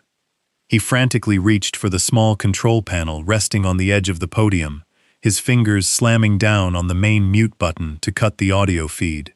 He pressed it once. He pressed it twice. He hammered his fist against the plastic console. Nothing happened. The microphone remained completely live, picking up the sound of his ragged, panicked breathing and broadcasting it to the entire room. What he did not know was that the audiovisual booth overlooking the grand ballroom was no longer controlled by the hotel staff. Desmond Hale, my fiercely loyal former attorney, had slipped away from the catering staff entrance 10 minutes ago. He was currently sitting in the dark control room, wearing his stolen uniform, having physically locked the main soundboard. Desmond had overridden the podium controls, ensuring that my microphone could not be turned off by anyone on that stage. Vincent stared at the glowing green light on the microphone, his mind fracturing, as he realized his technological failsafe had been entirely disabled. When technology failed, Vivian decided to intervene. She broke away from her paralyzed stance near the stage stairs and rushed forward, her high heels clicking loudly. She threw herself toward me, abandoning her elegant poise for raw, desperate survival instinct. She waved her arms frantically at the venue security guards stationed around the perimeter of the room. "Guards, get up here right now!" Vivian screamed, her voice shrill and echoing through the silent ballroom. "Please, you have to help my husband. Grab him and take him out the back doors immediately." She turned to the audience, forcing a look of agonizing, tearful sorrow onto her panicked face. "I am so incredibly sorry, everyone. Please forgive this disruption. Gerald is having a severe dementia episode. The prison trauma has completely broken his mind. He does not know where he is or what he is saying. The doctors warned us this psychological break would happen. We need medical professionals right now." Two large security guards in dark suits moved hesitantly toward the stage stairs, unsure of how to proceed. They had been briefed to handle a senile, unpredictable convict, but the man standing at the podium did not look crazy or confused. I looked directly at the approaching guards, raising one hand in a calm, commanding gesture that demanded absolute obedience. The guards stopped dead in their tracks, their instincts telling them not to cross the line. I turned my attention back to the woman who had orchestrated my ruin. Vivian was standing 2 feet away, her chest heaving, her eyes silently begging me to collapse and surrender. I looked at the beautiful, treacherous face of the woman I had once loved more than life itself. I remembered the 12 years of isolation. I remembered the forged documents. I remembered the withered, dying fern in the corner of my windowless room. I leaned closer to the microphone. "I do not have dementia, Vivian," I roared. The sheer volume and primal fury in my voice shook the crystal chandeliers hanging above us. The sound blasted through the ballroom, stripping away every single lie she had ever told. "And I certainly did not drink your toxic chamomile tea, loaded with heavy neurotoxins for the past month." Vivian recoiled, as if I had physically struck her across the face. The color drained from her cheeks, leaving her looking like a terrified, hollow ghost. The audience erupted into a chaotic symphony of shocked murmurs and frantic whispers. The press cameras began firing rapidly, capturing the exact moment the flawless illusion shattered into a million pieces. Vincent backed away, his hands trembling, his brilliant corporate mind failing to comprehend how the dead man he had buried had managed to dig his way out of the grave. I reached into the inside pocket of my tuxedo jacket. I pulled out a small silver flash drive that Desmond had given me in the bathroom. I held it up high in the air, letting the bright stage spotlight catch the metallic surface so every single person in the room could see it clearly. "We are done with the fairy tales," I said. my voice cutting through the rising chaos like a scythe. You wanted to celebrate Whitmore Tech tonight. You wanted to sell my legacy to the highest bidder.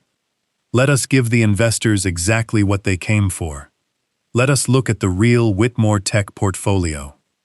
I reached deep into the inner pocket of my oversized tuxedo jacket and slowly pulled out the small silver flash drive. I held it up high for the entire room to see, a tiny piece of metal that held the absolute destruction of my brother's criminal empire. I did not need to hand it to an audio-visual technician. Desmond had already patched directly into the hotel's main projection system from his locked booth upstairs.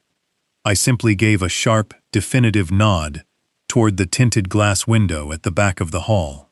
Instantly, the massive glowing 30-year anniversary logo of Whitmore Tech vanished from the giant screen behind me. The screen went pitch black for a fraction of a second before roaring back to life with blinding high-definition clarity. It did not show corporate milestones or quarterly profit projections.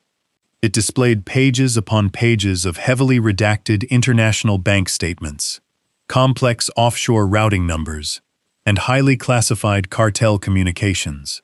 The documents were magnified to 20 feet tall, making it impossible for anyone in the room to ignore the reality of what was happening.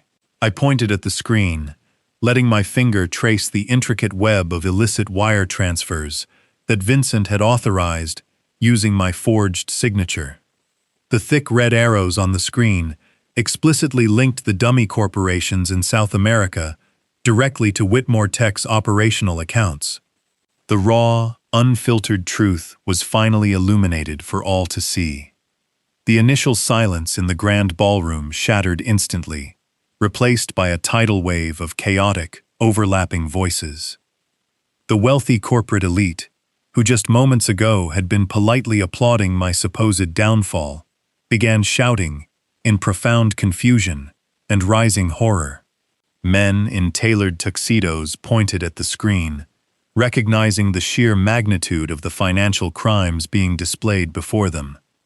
Women in evening gowns covered their mouths, backing away from the stage as the dangerous reality of the situation took hold. But the most dramatic reaction came directly from the front row. The 4 cartel representatives, the dangerous men Vincent had proudly paraded as European venture capitalists, completely abandoned their calm, sophisticated disguises. The moment the offshore routing numbers flashed across the giant screen, their faces contorted in genuine panic.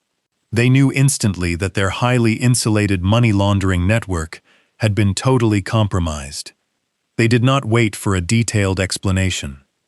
They practically shoved their heavy wooden chairs backward, knocking over crystal champagne flutes and exquisite floral arrangements. They pushed violently through the bewildered crowd of guests, keeping their heads down as they moved with aggressive, trained urgency toward the heavy brass exit doors at the back of the ballroom. They were abandoning Vincent completely, leaving him to sink with the massive ship he had so arrogantly steered into a destructive storm.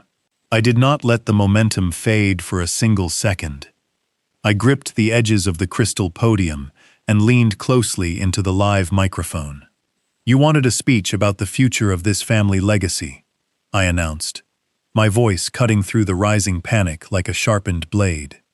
"Let us listen to the vision my brother and my wife had for my future." I gave Desmond another subtle nod. The giant screen split in half, keeping the financial documents on the left, while a pulsing audio waveform appeared on the right.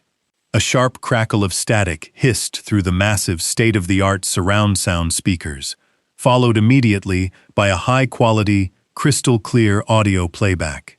It was the exact recording my hidden device had captured on my very first night back in the estate. Vincent's arrogant, boastful voice filled the grand ballroom, echoing off the high, gilded ceilings. "I finished the transfer an hour ago," his recorded voice declared proudly.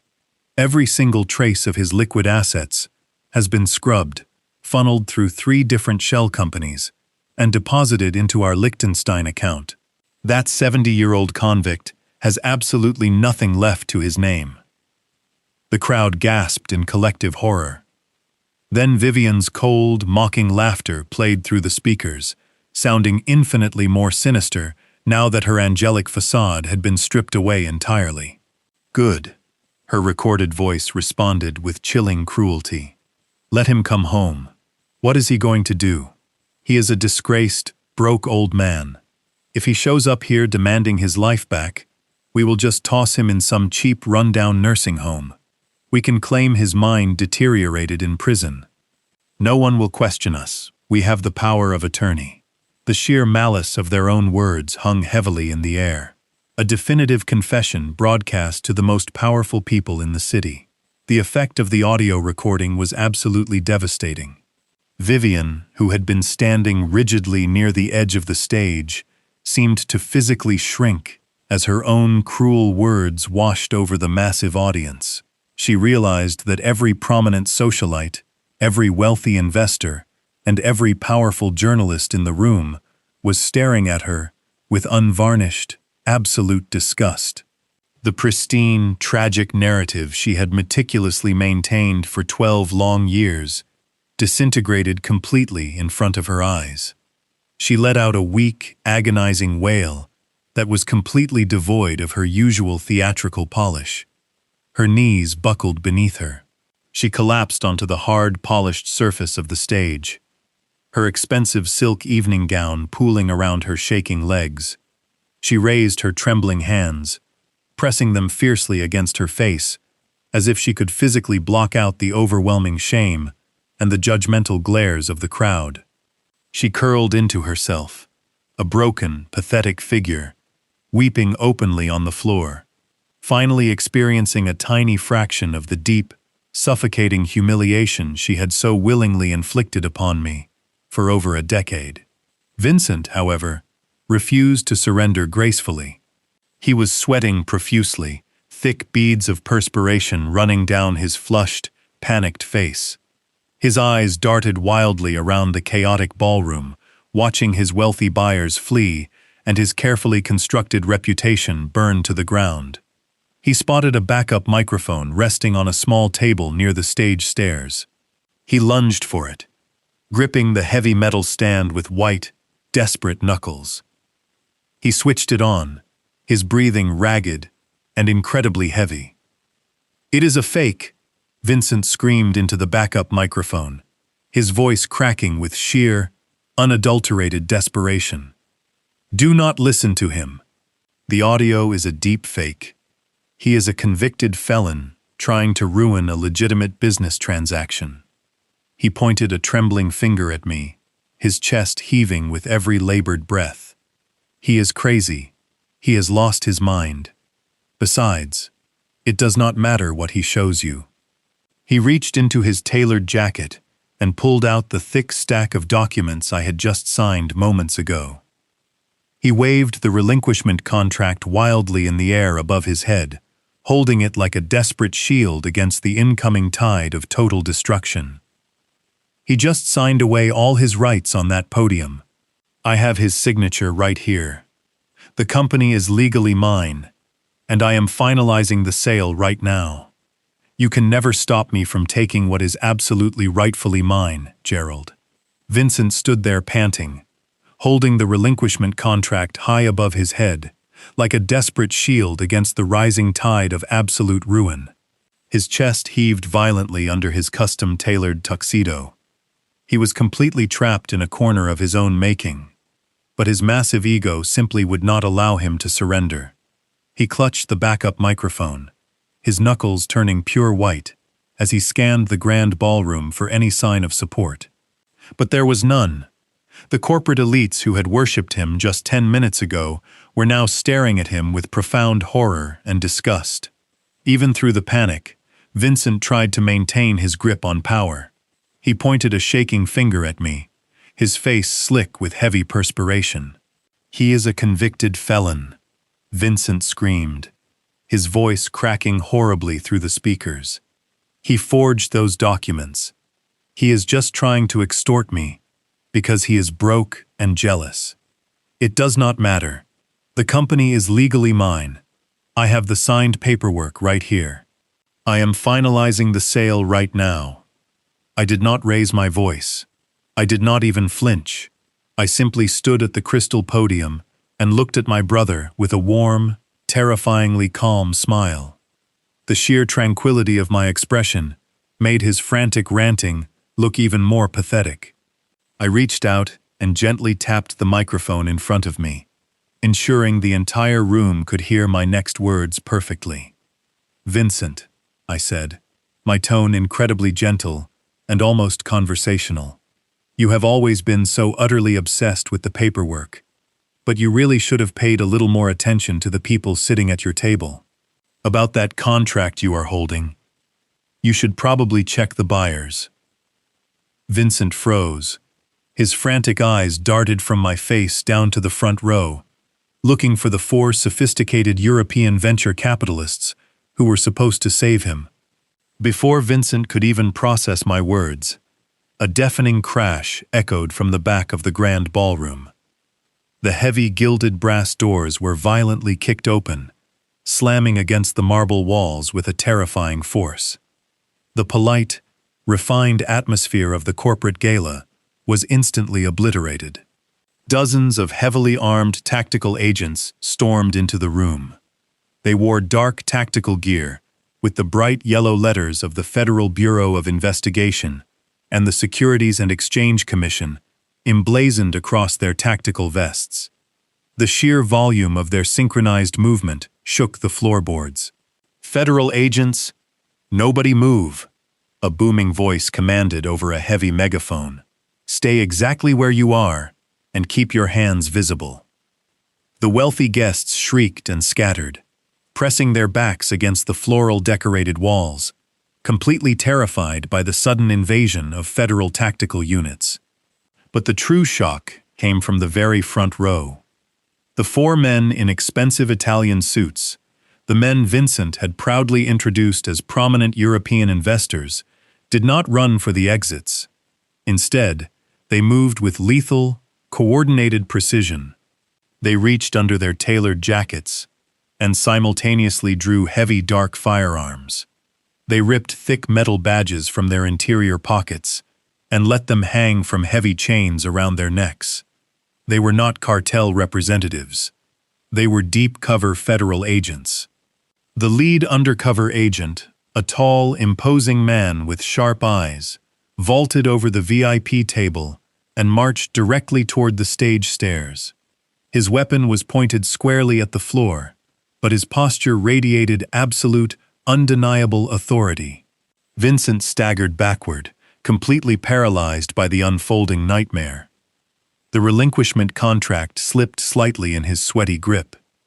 He looked at the armed agents, then at Vivian weeping on the floor, and finally back to me. His brilliant, calculating mind was completely short-circuiting. He could not comprehend how his flawless, highly insulated criminal enterprise was currently being dismantled by the federal government in the middle of his own celebration. I stepped away from the crystal podium and walked slowly across the stage until I was standing merely inches away from my trembling brother. I looked down at him, letting all 12 years of my suppressed anger and righteous vengeance settle perfectly into my steady gaze. The warm smile faded from my face, replaced by a cold, calculating intensity that made him physically shrink away from me. "Did you really think I just sat in a concrete cell for 12 years doing absolutely nothing, Vincent?" I asked, my voice low, but carrying an undeniable, devastating weight. "Did you think I spent 4,000 days staring at a wall while you stole my life and poisoned my tea? You severely underestimated my patience. For the last 4 years, I was not just a disgraced convict. I was a highly classified confidential informant for the Federal Bureau of Investigation." Vincent let out a choked, breathless gasp. His eyes widened to the point of tearing. He shook his head weakly, unable to form a single coherent word. "We knew all about your massive cartel laundering ring," I continued relentlessly, making sure he understood the absolute totality of his defeat. We tracked every single offshore account, every dummy corporation, and every illicit wire transfer you made, using my forged signature. But the federal prosecutors had a major problem. Because you were so incredibly meticulous about hiding behind my name, they could not legally prove you were the sole architect of the criminal enterprise without a shadow of a doubt. They needed you to step out from behind my shadow. They needed you to willingly and publicly claim total, undeniable ownership of the contaminated assets. We just needed you to formally claim sole ownership of the illicit assets, to bypass those complex corporate shielding laws. That thick stack of papers you are desperately clutching is not your ticket to freedom, I whispered, stepping back. It is your signed, verified confession. The tall undercover agent climbed the short flight of stairs and walked purposefully onto the stage. He was Agent Brennan, the lead financial investigator who had worked with me in the shadows for 4 grueling years. He holstered his weapon and stepped directly in front of my brother. Vincent was trembling so violently that his knees seemed ready to buckle. His arrogant posture had completely collapsed, leaving behind nothing but a terrified, pathetic shell of a man. Agent Brennan reached out and firmly took the signed relinquishment contract right out from Vincent's weak, trembling hands. He flipped through the crisp pages, his eyes scanning the perfectly executed signatures I had provided just minutes earlier. He snapped the folio shut with a sharp, definitive sound that echoed across the quiet stage.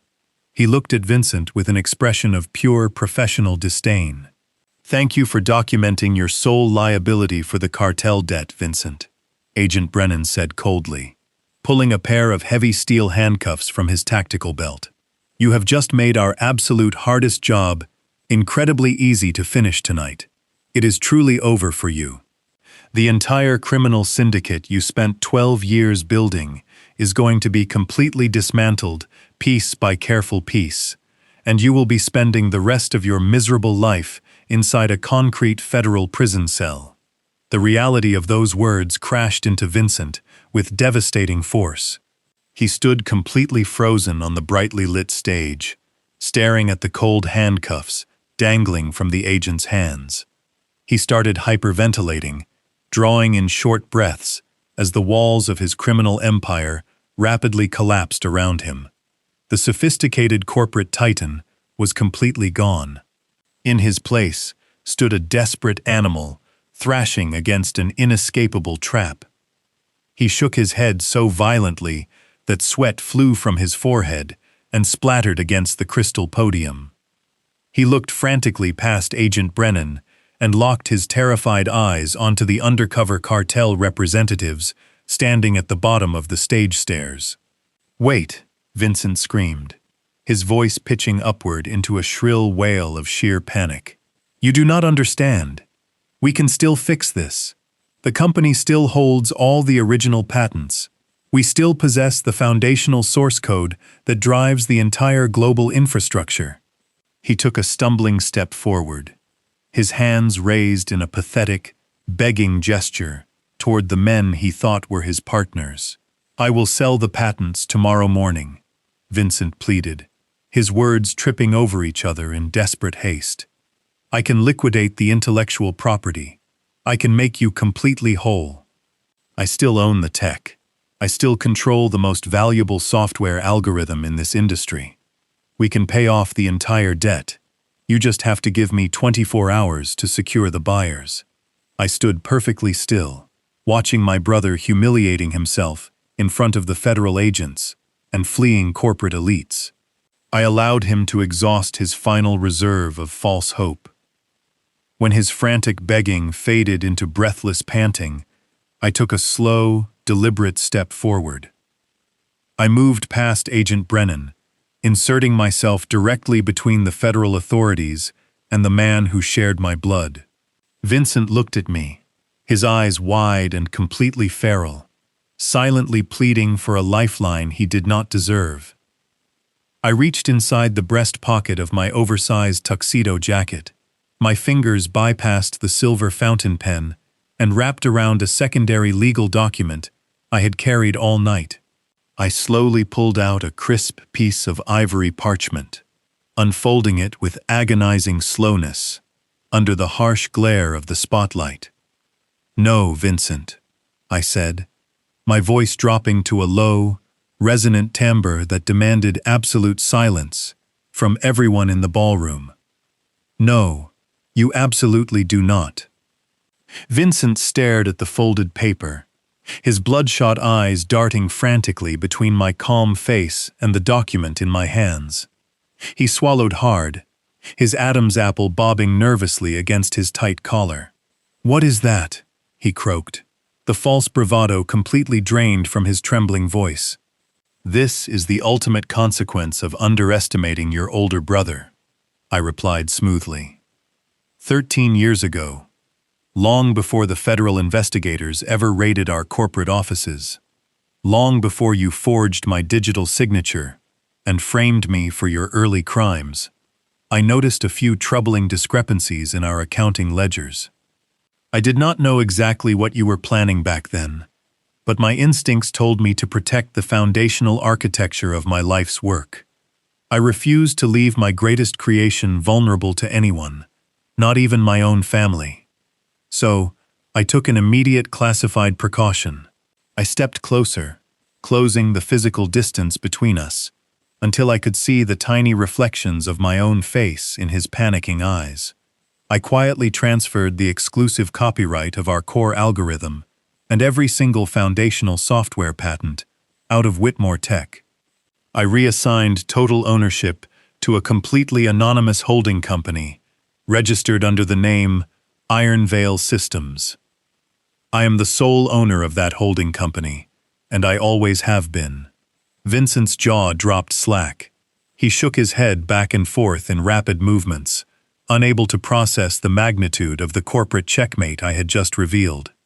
"That is entirely impossible," he stammered, his voice barely a hollow whisper.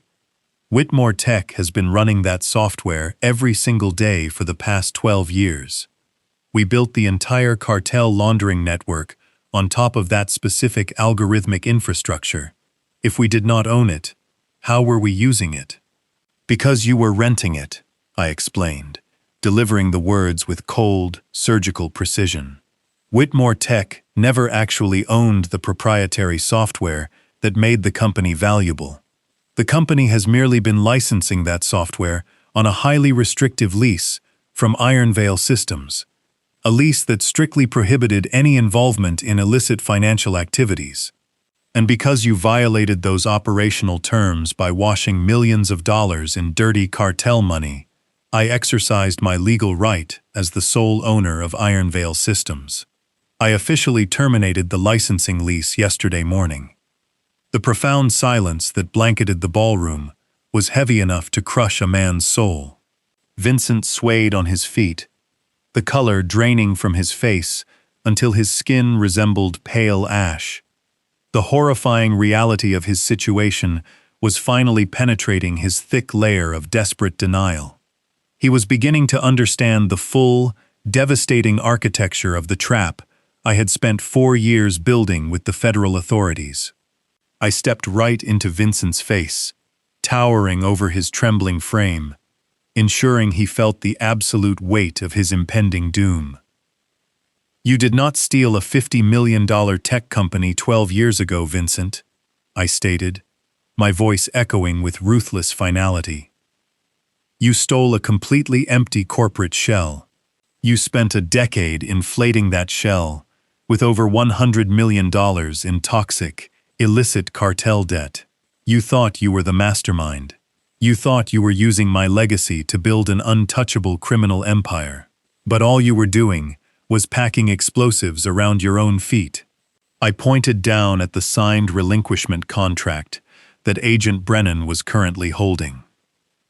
"And the greatest tragedy of your greedy life is that you were so desperate to secure your stolen wealth tonight. You were so terrified that I might try to claim a piece of the pie that you forced me to sign away my rights. You demanded that I separate myself from Whitmore Tech in front of witnesses. leaving you as the sole owner of the corporate entity. You just voluntarily signed a legally binding document, making yourself personally responsible for every single penny of that $100 million cartel debt. Vincent let out a strangled sound caught between a sob and a scream. His legs finally gave out. He collapsed onto the stage, landing hard on his knees. He raised his shaking hands to his face, pulling violently at his own hair as his mind fractured under the crushing realization. He was going to spend the rest of his natural life in a federal penitentiary, and he owed $100 million to the most dangerous men on the planet. He had no leverage. He had no assets. He had no escape. The magnificent empire he thought he had stolen from me was nothing more than a brilliantly constructed toxic mirage.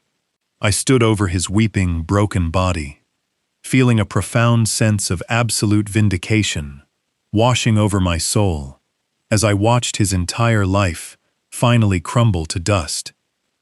The crushing weight of his absolute destruction finally settled over Vincent like a suffocating shroud. He remained on his knees, his tailored tuxedo clinging to his sweat-soaked frame. It was a terrifying, inescapable certainty. He was not just losing the $50 million company he had stolen from me. He was going to a maximum security federal prison for the rest of his natural life. He had just signed a legally binding document, making himself personally responsible for $100 million in illicit debt to an international cartel. They were ruthless killers who would hunt him to the ends of the earth. He had placed a massive, permanent target squarely on his own back. I watched his chest heave as he struggled to draw oxygen into his panicking lungs. His calculating mind was completely short-circuiting. His bloodshot eyes locked onto me. I stood above him perfectly calm, my posture straight and unyielding.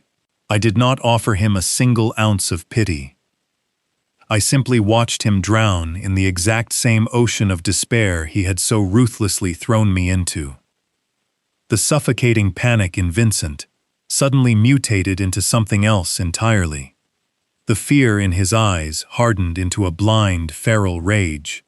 He realized that every single agonizing consequence he was about to face was directly because of my silent, patient orchestration. With a guttural, animalistic roar that tore from the depths of his throat, Vincent lunged upward. He threw his entire body weight toward me, desperate to wrap his fingers around my neck. He did not care about the flashing cameras or the armed tactical units. He only wanted to destroy the man who had outsmarted him, but he never even came close to touching me. Before I could shift my stance to defend myself, 2 heavily armored federal agents intercepted his path with brutal efficiency. One agent slammed his shoulder directly into Vincent's chest, lifting him off his feet and driving him backward.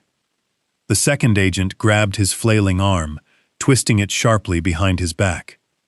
Vincent crashed hard against the polished wooden floor of the stage, the impact forcing a loud gasp of air from his lungs. The agents did not hesitate. They drove their heavy knees into his back, pinning him firmly to the ground. Vincent thrashed wildly, screaming incoherent curses and violent threats, his face contorted in a mask of pure madness. Steel handcuffs ratcheted tightly around his wrists, snapping shut with a metallic click. He was completely immobilized, his face pressed humiliatingly against the floor, panting and spitting as the reality of his confinement locked into place. As the agents hauled my screaming brother toward the exit, a sudden movement caught my attention. Vivian had been cowering near the edge of the stage, her expensive silk gown tangled around her shaking legs. The elegant, sophisticated socialite, who had coldly poured poison into my tea just 24 hours ago, was completely gone. In her place was a terrified, sniveling coward. Seeing her partner in crime being dragged away in chains, she realized that her own protective shield had entirely evaporated. The federal authorities were not going to let her walk out of this room. She was an active co-conspirator, a perjurer, and an attempted murderer. Her glamorous stolen life was over. Vivian scrambled forward on her hands and knees, ignoring the sharp pain as her bare skin scraped against the hard wooden stage. She crawled frantically across the floor until she reached my feet. She threw her arms out, grabbing fiercely onto the fabric of my black tuxedo pants. Her makeup was completely ruined, running down her pale cheeks in dark, messy streaks. She looked up at me, her eyes wide with a pathetic, manufactured desperation.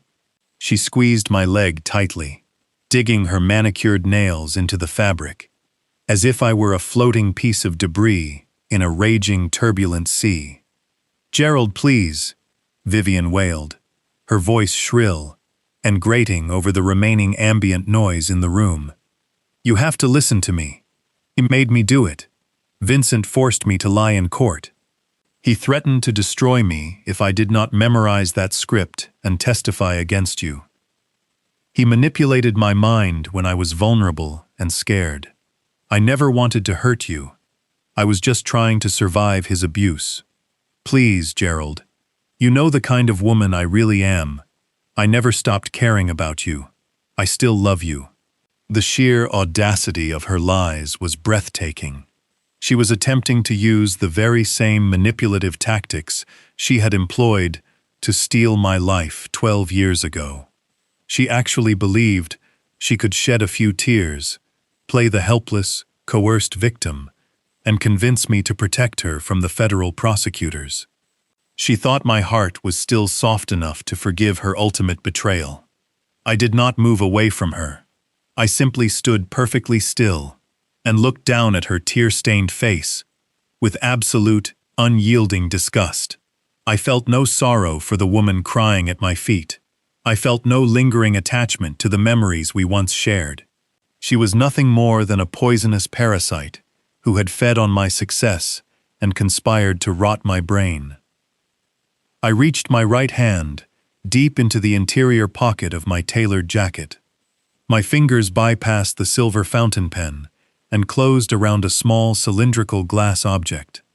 I slowly pulled my hand out, revealing a tiny glass vial sealed with a black rubber stopper. Inside the transparent glass rested a fine, pale yellow powder. It was the exact neurotoxic chemical she had been meticulously crushing and dissolving into my nightly chamomile tea. I had managed to secure the remainder of her stash earlier that afternoon, while she was busy getting her hair styled for the grand gala. I held the small glass vial up to the bright overhead spotlight, ensuring she could see exactly what it was. The moment Vivian recognized the container, her desperate sobbing abruptly stopped. Her eyes widened in sheer, paralyzing terror. Her mouth hung open, but no sound came out. She realized I knew absolutely everything. I knew about the forged documents, the offshore accounts, and the slow, deliberate attempt to murder my cognitive functions. I opened my fingers and let the glass vial fall. It dropped through the air and landed perfectly in the center of her lap, resting against the expensive silk fabric of her designer evening gown. "Tell it to the judge, Vivian," I said, my voice cold, flat, and devoid of any human sympathy. "Enjoy the food in federal prison." I stepped back firmly, pulling my pant leg completely out of her desperate, grasping grip. 2 female federal agents immediately stepped forward, grabbing Vivian forcefully by her bare arms and hauling her roughly to her feet. She began to shriek, a high-pitched, agonizing sound of pure terror and total defeat. She kicked and thrashed, screaming my name over and over again as the agents dragged her away from the stage and out of the grand ballroom, leaving me standing alone in the quiet, absolute triumph of my reclaimed life. The grand ballroom, once a glittering symbol of my brother's stolen triumph, was now an active, chaotic federal crime scene. The flashing cameras of the press were quickly corralled by tactical units. though enough sensational footage had already been captured to dominate the global news cycle for months to come. I stood near the clear crystal podium, watching the dramatic aftermath unfold with a profound sense of absolute tranquility. Agent Brennan approached me, his heavy tactical boots crunching loudly over the broken glass and scattered champagne flutes that littered the floor. He removed his protective helmet and extended a firm, highly respectful hand toward me. I took it, feeling the solid grip of a man who knew exactly what we had sacrificed to reach this impossible moment. He looked me directly in the eyes and delivered the words I had waited 4,000 agonizing days to hear. "The paperwork has been fully processed by the Department of Justice," Agent Brennan said, his voice carrying a quiet but undeniable weight over the surrounding noise. "Your exoneration is officially complete, Gerald. The federal judge signed the executive order this morning. Every single fraudulent charge has been completely expunged from your record. You are no longer a convicted felon. You are a free man with a completely clean slate." I closed my eyes, letting the immense gravity of his words wash over my tired soul. The invisible, suffocating chains that had bound my wrists for 12 years shattered into fine dust. I took a deep, steadying breath and opened my eyes to see Desmond walking purposefully onto the brightly lit stage.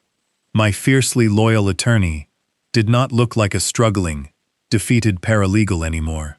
He stood incredibly tall, radiating the sharp, brilliant legal mind that Vincent had so desperately tried to destroy all those years ago. Desmond reached into his tailored jacket pocket and pulled out a familiar gleaming object. It was my father's vintage gold timepiece. He had personally retrieved it from Vincent's wrist during the aggressive arrest procedure. Desmond held the gold watch out to me, a silent, powerful testament to our shared victory. I took the watch, feeling the cool, heavy metal resting solidly in my palm. It was not just a piece of expensive jewelry. It was the physical embodiment of my family's true legacy, finally untainted by my brother's treacherous, consuming greed. I slowly strapped the worn leather band around my wrist, buckling it securely into place. The familiar, comforting weight of it against my skin felt exactly like the miraculous return of my own soul. I turned my attention back to the remaining guests in the massive ballroom. The shell-shocked board members of Whitmore Tech were huddled together near the overturned VIP tables, looking at me with a potent mixture of profound guilt and absolute, paralyzing terror. They knew they had completely abandoned me, and they knew I now held their professional fates entirely in my two hands. I stepped up to the microphone one last time. My voice echoed clearly across the silent, heavily guarded room, demanding total attention. "Whitmore Tech is officially dead," I announced, delivering the final corporate verdict without a single ounce of hesitation or regret. The company you all knew and profited from was nothing more than a corrupted, hollow shell, and it will be completely liquidated by the federal government tomorrow morning to settle the illicit debts my brother accumulated. But the foundational technology, the proprietary algorithms, and the true, untainted vision behind this empire belong exclusively to Iron Veil Systems. I paused intentionally, letting my sharp gaze sweep over the terrified corporate executives who had once betrayed me. "Iron Veil Systems is launching tomorrow morning," I continued smoothly. "We will be operating with a completely clean slate and a renewed culture of absolute, unwavering integrity. We are actively hiring, but we will be highly selective about who we bring into our new home. And I am incredibly proud to announce that Desmond Hale will be stepping in immediately as my Chief Operating Officer." Desmond stood proudly beside me, nodding firmly to the captivated crowd, officially reclaiming his rightful place at the absolute pinnacle of the corporate world. I stepped down from the grand stage, leaving the shattered, smoking ruins of my brother's criminal empire behind me. I walked across the polished marble floor toward the heavy brass exit doors. I did not lean on a wooden cane. I did not shuffle my feet or slump my tired shoulders. I walked with the powerful, unyielding stride of a man who had just conquered his own darkest demons. I pushed the heavy doors open and stepped out into the crisp, cool Boston night air. The city lights blazed brilliantly against the dark, endless sky, welcoming me back to the world of the living. Fast forward exactly 6 months. I stood quietly by the massive floor-to-ceiling windows of my newly renovated Back Bay penthouse office, looking out over the sprawling, magnificent city skyline. The federal trials had concluded swiftly and without mercy. Faced with the overwhelming mountain of digital evidence we had gathered, combined with my own detailed testimony, both Vincent and Vivian were found guilty on multiple severe counts of corporate fraud, international money laundering, and gross perjury. I attended their final sentencing hearing, just to watch the judge strike the gavel. Vincent looked completely broken, his arrogant posture replaced by a permanent trembling slouch as he realized he would never wear a tailored suit again. Vivian wept hysterically in the courtroom, begging the judge for a mercy that she had never once shown me. They were both sentenced to 25 years in a maximum security federal penitentiary, entirely without the possibility of early parole. They would spend their final days in concrete cages, experiencing the exact nightmare they had so willingly designed for me. The international cartel assets were systematically seized and dismantled by coordinated federal task forces. Meanwhile, Iron Veil Systems had officially launched its revolutionary new logistics software to massive global acclaim. The clean, unburdened company was thriving well beyond my wildest expectations, effectively tripling my original net worth in a matter of a few short months. The market recognized our integrity, and our success was entirely unstoppable. Desmond walked into my spacious office, holding 2 heavy crystal glasses and a sealed bottle of 18-year-old bourbon. He poured the rich amber liquid, handing a glass directly to me. We stood together in the quiet, sophisticated elegance of the penthouse, raising our glasses in a silent, deeply meaningful toast. We toasted to our unwavering patience, to our meticulous strategy, and to the absolute, undeniable certainty of karma. I took a slow sip of the smooth bourbon, feeling the comforting warmth spread deeply through my chest. The 12 agonizing years I lost inside that concrete cell could never be returned to me. But they were not wasted. They had forged me into a razor-sharp weapon, entirely capable of excising the toxic, greedy cancer from my life. Finally, after a decade of living in the darkest shadows, I was truly completely free. Fast forward exactly 6 months. I stood quietly by the massive floor-to-ceiling windows of my newly renovated Back Bay penthouse office. The morning sun cast a brilliant golden glow over the sprawling city skyline, illuminating the bustling streets below. It was a breathtaking view, one that I had dreamed about during my darkest days in that cramped concrete federal cell. The air in the office smelled of rich mahogany and fresh espresso, a stark contrast to the sterile, oppressive scent of the prison I had endured for 12 long years. I still remember the harsh metallic clang of the iron doors shutting behind me, sealing me away from the world I had built. Now those doors were opened forever.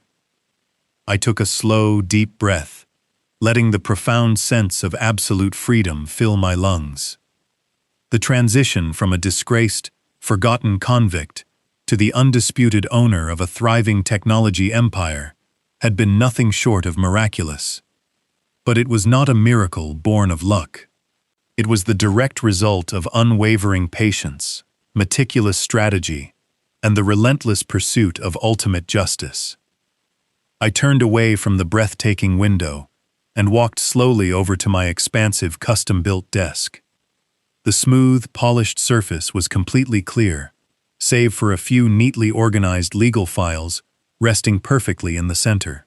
Those thick files contained the final definitive chapters of the nightmare my family had forced upon me.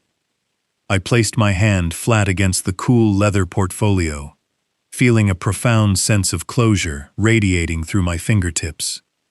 The storm had finally passed, leaving behind a clear, unburdened horizon. The federal trials had concluded swiftly, and without a single ounce of mercy. Faced with the overwhelming mountain of digital evidence we had gathered, combined with my own detailed first-hand testimony, the prosecution case was entirely bulletproof. Vincent and Vivian tried desperately to turn against each other in the crowded courtroom. They pointed trembling fingers and traded vicious, ugly accusations in a pathetic attempt to save their own skins. But the federal judge saw right through their cowardly, desperate manipulations. They were both found guilty on multiple severe counts of corporate fraud, international money laundering, and gross perjury. I attended their final sentencing hearing, just to watch the judge strike the heavy wooden gavel against the sounding block. Vincent looked completely broken. His arrogant, polished posture was permanently replaced by a trembling, defeated slouch, as he realized he would never wear a tailored suit or command a corporate boardroom ever again.